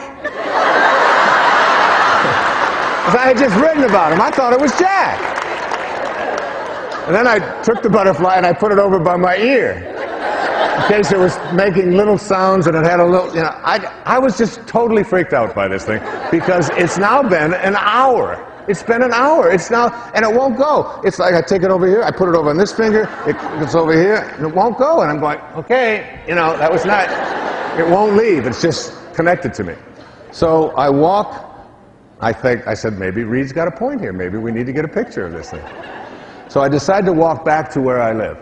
And I walk along now, on Maui in the afternoon, the trade winds come in, and they really blow hard in the afternoon. And I'm walking, the ocean is over here, the trades are coming in, and the butterfly's wings, toilet paper, are all the way bent over, but it won't leave. All the way bent, as far as it can go, and then I come back and I get out of the wind and it goes, you know, it's like flashing and making sounds, and I hold it up.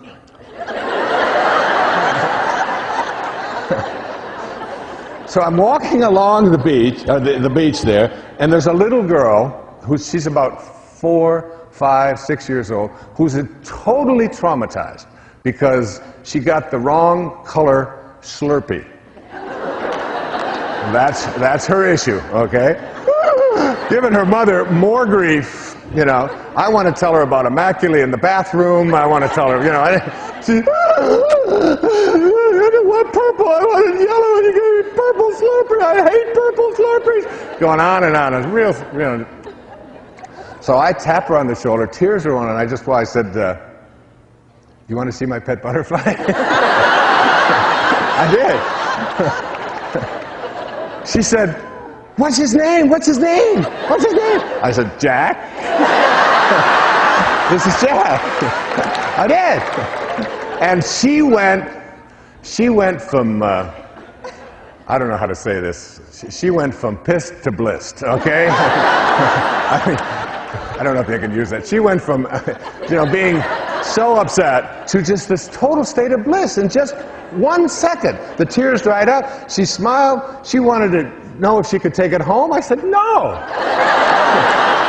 What are you talking about? This is my butterfly, I get all the way back to where I'm going. It's now about 1:30 in the afternoon. About an hour and a half has gone by.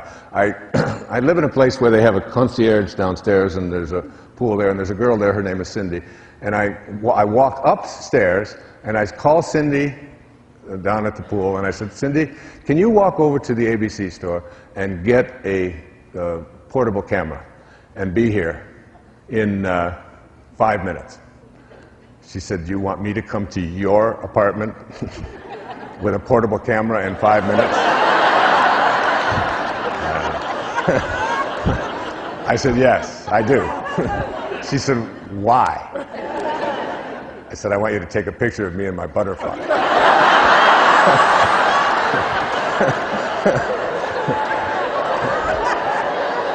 She said, what are you smoking? I said, no, it's true. I found a butterfly, and she does yoga, and she's like one of these people. She said, okay. I also said, there's $100 in it for you if you can get here in 5 minutes. She went up there, came back. She had got one of these little cameras. I went out, sat on the lanai with the manuscript, and I had 29 pictures she got of me with the butterfly. And I was posing with it. It was like, over here. See my butterfly over here? My butterfly. I was. I didn't know what he wanted. I don't know what, but so she went.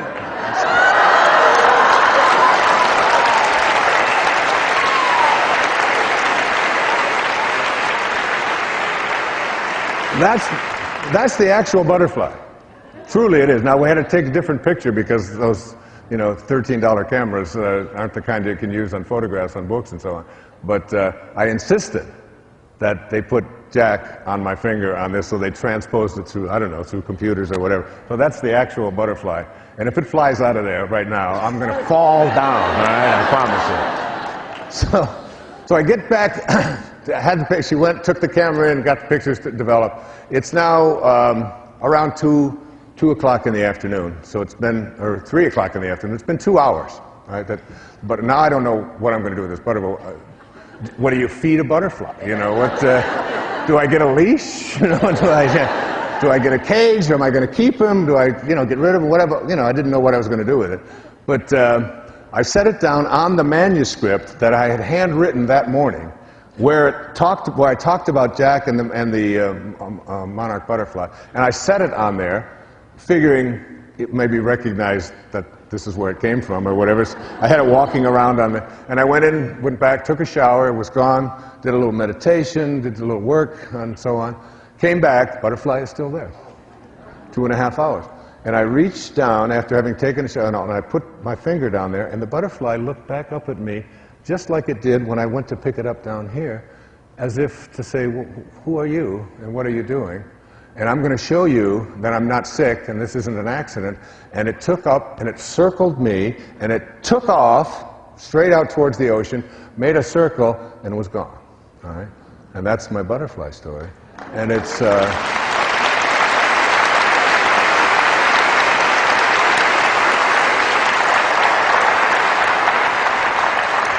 And what I'm suggesting to you is that you pay attention to the powerful things that show up in your life, and that these things that we call coincidences and so on are much, much more aligned with spirit than you may have ever thought them to be. There are no accidents in a universe which has an organizing intelligence that supports it and creates it. And anything like this, any of these kinds of things, can be very powerful messages. It's the language of spirit speaking to you. And there's no doubt whatsoever, no matter what anybody thinks, that I don't know that was Jag. And if you're in a place where there are no beginnings and there are no ends, and there's no north and there's no south and there's no up and there's no down, that means it's infinite and there's only one place. And if you're in a place that only has oneness in it, then it can be anywhere it wants to. That spirit can enter onto Maui on a butterfly just as easily as it can enter into a butterfly in Brazil or any place else. There's no space, there's no place.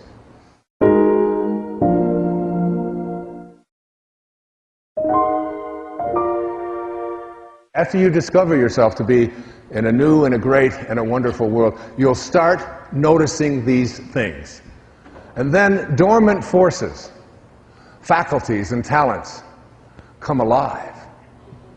Dormant forces. Dormant forces are forces that you thought were inaccessible, that were dead, that were not available to you.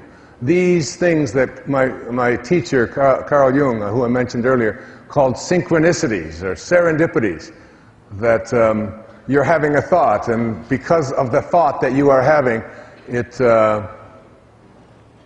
manifests right there for you. You start noticing it, and you don't doubt it. You become a being of sharing. You become someone who acts as God acts, which is someone who is constantly giving, who is forgiving.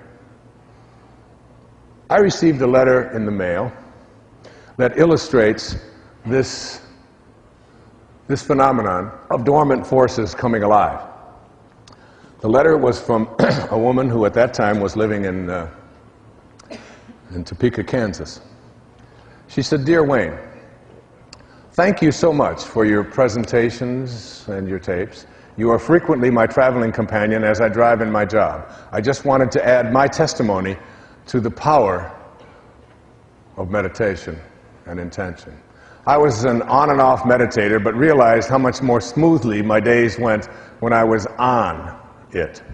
I visited Kenya, Africa, in June of 2002, and met an 8-year-old orphan girl there. As I sat on the ground, she crawled into my lap, and a voice said, 'Take her home.' A dormant force. Take her home." She actually heard this voice. I physically turned around, but no one was there. Again the voice said, "Take her home." But no one was there. Again the voice said, "Take her home." I asked my 18-year-old daughter, who was with me on the trip, what she thought about my adopting this beautiful girl. And with the quickness of a sprinter, she replied, "Go for it." When we returned to the States a week later, I realized that if I didn't follow through with this adoption, I'd always regret it. Regret seemed much larger than the task of adopting. I began doing the meditation each morning, and through a series of miracles, the child was able to come to this country accompanied by a newly made friend. I named her Nellie, and she has been a blessing to me and my other children. Nellie's adoption was part 2 of God's plan. Part 1 had unfolded a couple of years before, and I felt guided to sponsor a series of workshops for which I profited $10,000 with very little time or work. And guess what the final cost of adopting Nellie was? The first time I heard the voice, I chose to disregard it and or think it through, making lists of pros and cons. But I couldn't rest until I proceeded with the workshops. That's how I explained to my family that I needed to proceed with adopting Nellie. Obedience had brought abundance into our lives, and now it was time to share that abundance. Nellie has brought the abundance of love and forgiveness into our home. She is truly a treasure. Thank you for sharing your gift of this wonderful meditation. It changed my life and the life of a little girl. What a beautiful letter. I invited Gail to come here, and Nellie, and I would like them to stand and be recognized right now. Gail and Nellie. Yeah. Come on up here, sweetheart. It's so cool.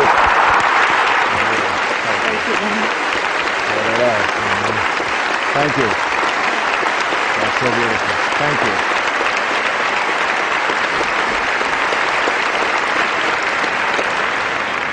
you. Inspiration.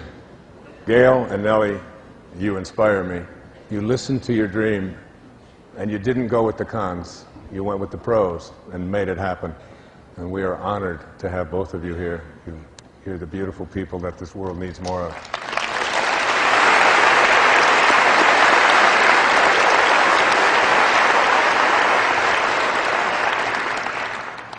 One of the things I believe about nobility, about true nobility, is that true nobility is not about being better than anyone else. It's about being better than you used to be. And I think your letter illustrates that when you move into spirit, dormant forces come alive, and you're just better than you used to be. And so are you, Ryan, and so are you, Immaculate, and so are all of us who listen and take that step to move into spirit. There's a man on this planet whom I've loved for many, many years. His name is Ram Dass. Many of you have heard of him. He wrote a book back in the late 1960s called Be Here Now. It was the beginning. Ram Dass taught me so much about what kind of speaker to be, what kind of human being to be. His teacher, Neem Karoli Baba in India, after he left Harvard and went to India, he was a Harvard professor, and he left all of that behind, and he met this great teacher who told him, serve God, feed people. And so he donated all of the proceeds of his book, Be Here Now, to various charities. Very seldom took a speaking fee, had it all donated to charities. 1997, my friend Ram Dass, as you see there, was struck down with a stroke. And I have been working hard to help him to rehabilitate himself. And it's been one of my great joys. And you'll know in a moment why I love this man so much. And I've worked so hard to bring his, the attention of the world to where he is now. He ended up with nothing because he gave it all away. And I came into his life in a series of, quote, fortuitous accidents that have allowed me to be of service to him. And a few years back, he had many devotees, many people who just respect him so immensely, and I'm one of them. I think of him as one of the greatest speakers I've ever heard. He always entered a room from the back. He was always open. He had a great sense of humor, was able to poke fun at himself at any time, and just great stories of India and meditation and so on. Someone I love very much. And I want to show you what kind of a person he was, and I'm including this because it's about finding inspiration in anything. Like Immaculate's story tells about finding inspiration in the midst of a genocide. Most of us won't have to encounter such an undertaking in our lives. But there are still many horrors and many difficulties and many struggles that show up in our life. And when we're in spirit, we move away from a sense of feeling sorry for ourselves and instead look for what the lesson is. Steve and Anita had a daughter named Rachel. Rachel was brutally murdered, and her body was left. And they wrote to Ram Dass, who was their teacher, and they said, how can we, after losing our daughter, how can we find spirit? How can we be inspired? How can we find God in events such as this? And there are many of you watching who have encountered these kinds of acts and have also encountered accidents and things that just don't seem to make sense. People just taken away from us at what are seemingly the wrong times. And this is what Ram Dass wrote to Steve and Anita. It's one of the most beautiful letters I've ever read. He said, Dear Steve and Anita, Rachel finished her work on earth and left the stage in a manner that leaves those of us left behind with a cry of agony in our hearts as the fragile thread of our faith is dealt with so violently? Is anyone strong enough to stay conscious through such teachings as you are receiving? Probably very few. And even they would only have a whisper of equanimity and peace amidst the screaming trumpets of their rage, grief, horror, and desolation. I can't assuage your pain with any words, nor should I. For your pain is Rachel's legacy to you. Not that she or I would inflict such pain by choice, but there it is, and it must burn its purifying way to completion. For something in you dies when you bear the unbearable, and it is only in that dark night of the soul that you are prepared to see as God sees, and to love as God loves. Now is the time to let your grief find expression, no false strength. Now is the time to sit quietly and speak to Rachel, and thank her for being with you these few years, and encourage her to go on with whatever her work is, knowing that you will grow in compassion and wisdom from this experience.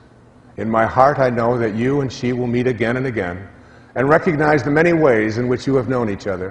And when you meet, you will know in a flash what now it is not given to you to know, why this had to be the way it was.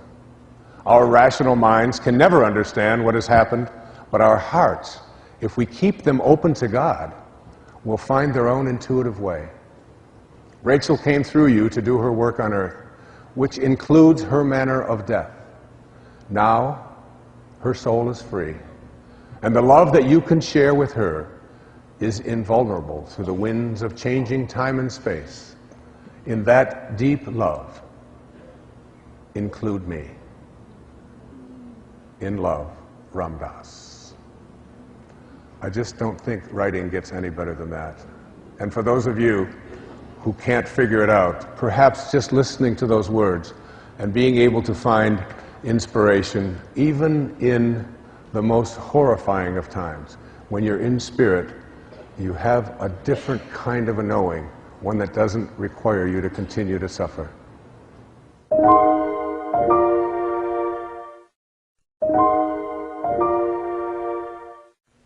And finally, number 6, the rewards for being in spirit.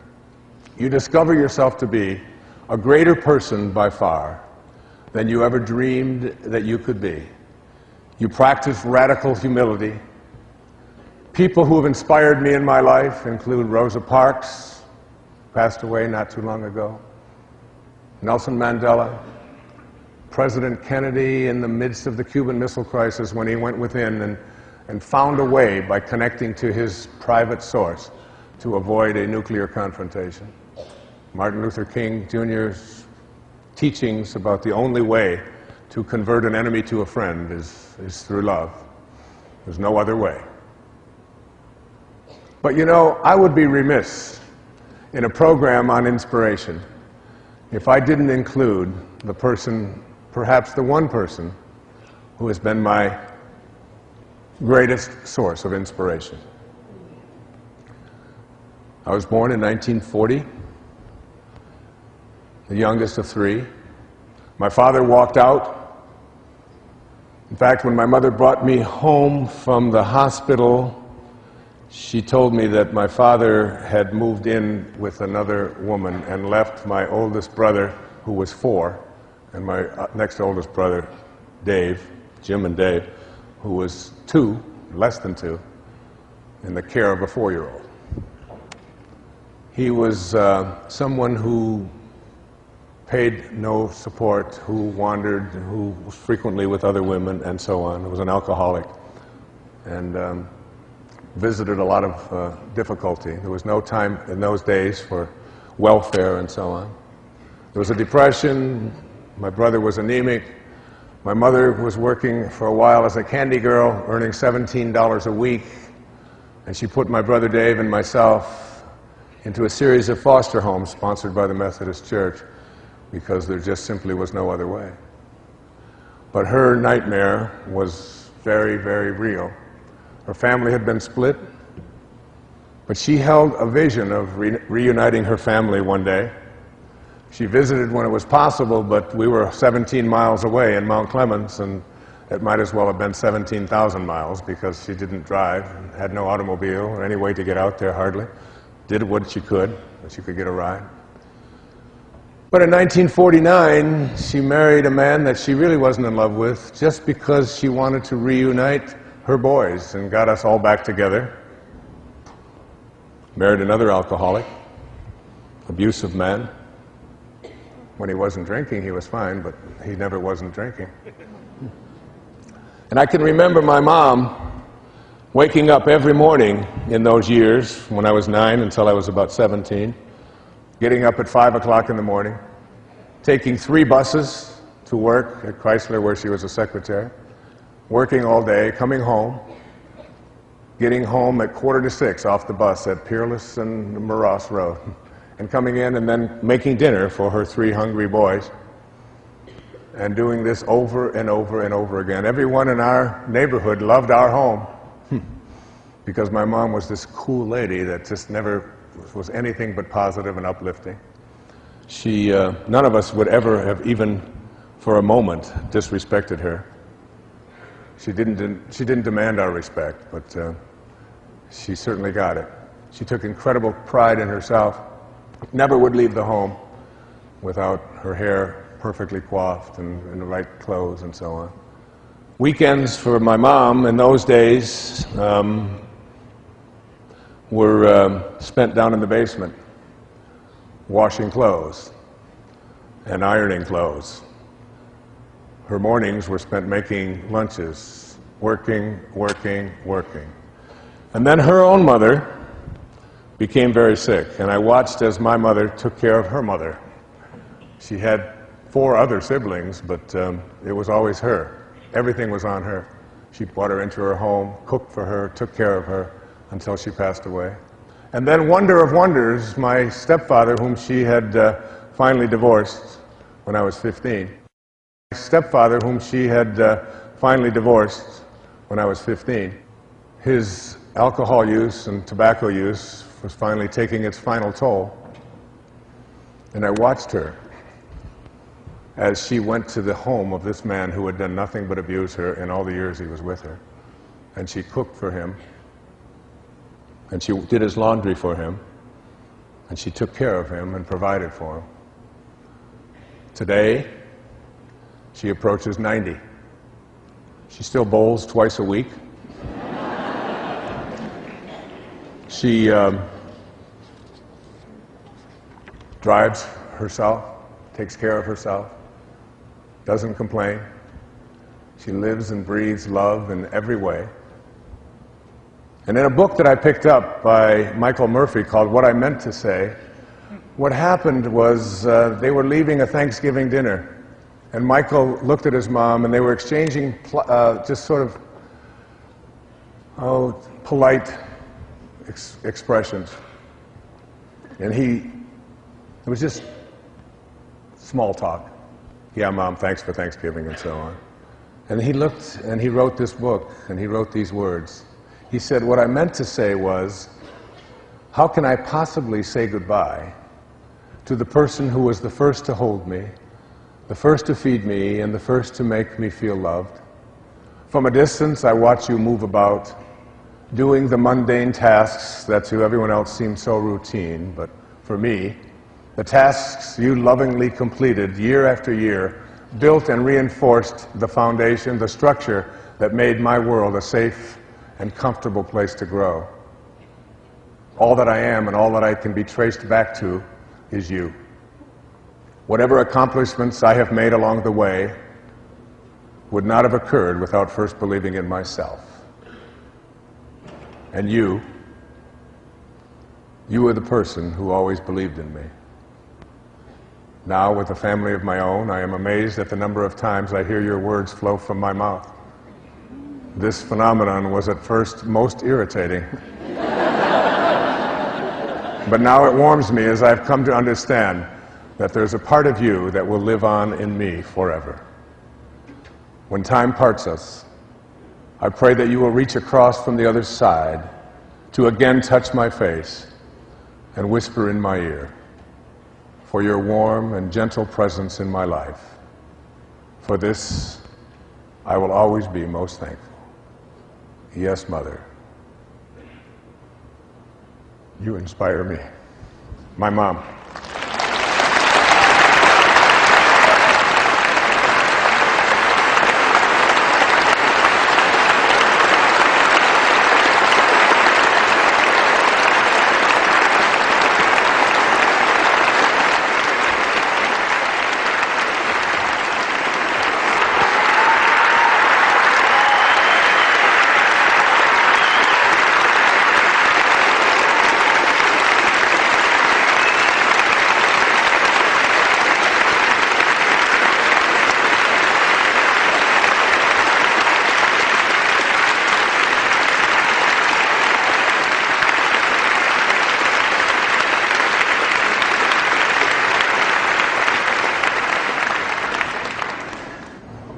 Inspiration can come from anywhere. You can be a source of it, and you can find it in a book, you can find it in a painting, you can find it in a conversation, you can find it in a movie.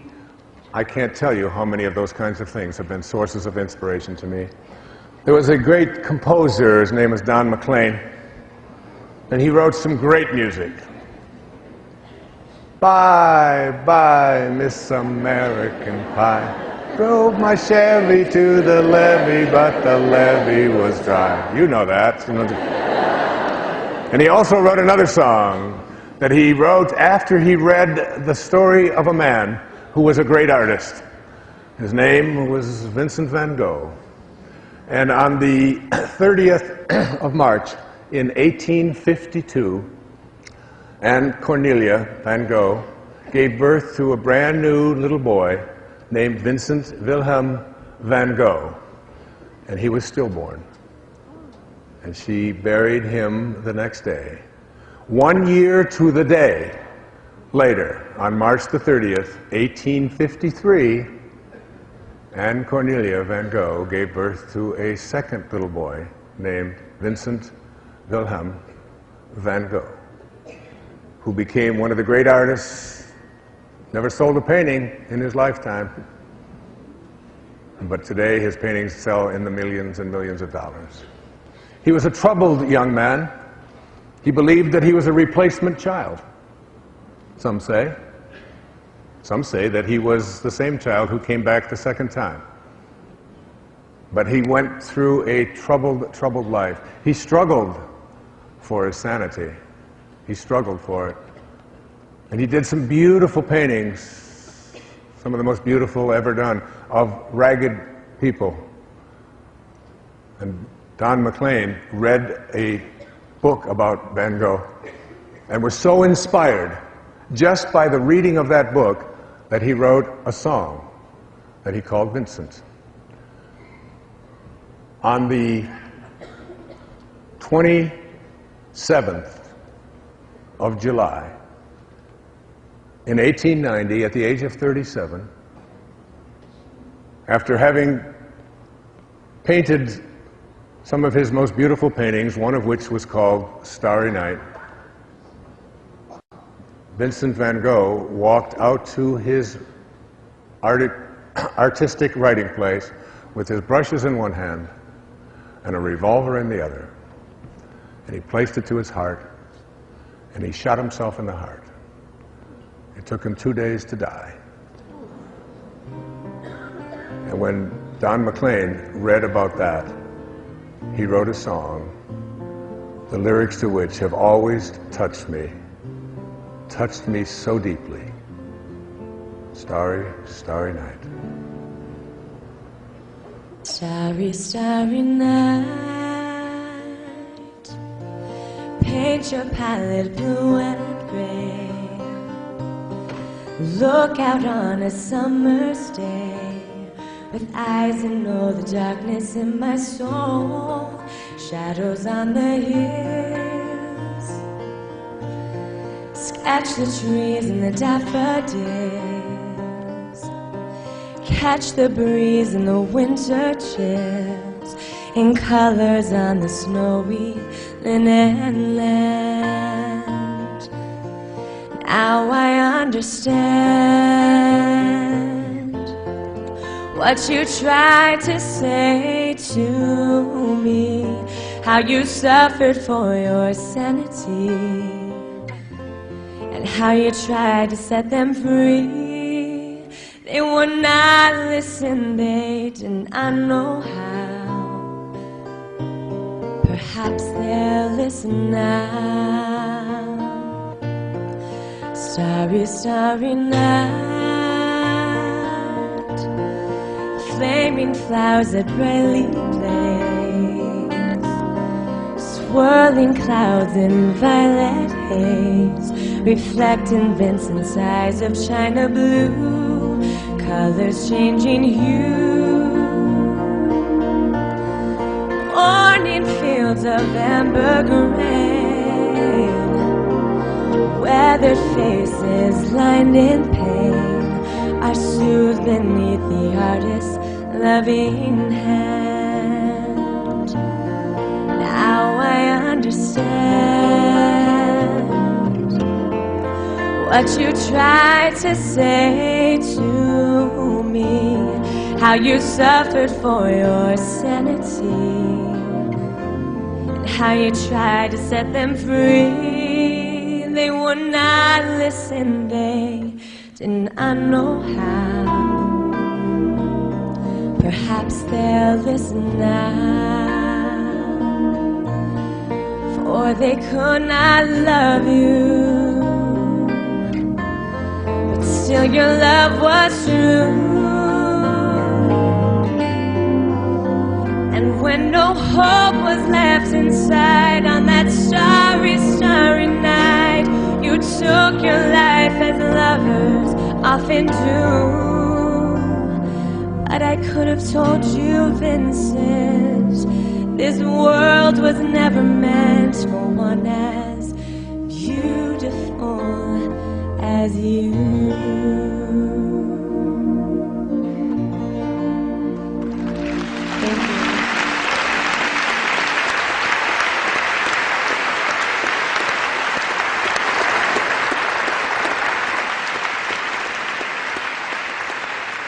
One of the essential principles for living an inspired life is to remember that our desires don't arrive on our schedule. They arrive when they're supposed to. I'd like to close out this program on inspiration with all of these inspiring participants, with all of the wonderful help of all of you who have inspired me so much, with a quote from one of my great teachers, Ralph Waldo Emerson. We are very near to greatness. One step and we can be safe. Can't you take the one leap, just one leap? And from A Course in Miracles, I leave you with these beautiful words. There is a way of living in the world that is not here, although it seems to be. You do not change appearance, though you smile more frequently. Your forehead is serene. Your eyes are quiet. You walk this path as others walk. Nor do you seem to be distinct from them, although you are indeed. Thus can you serve them while you serve yourself. A new way of living, to be in spirit. Thank you for watching. God bless you.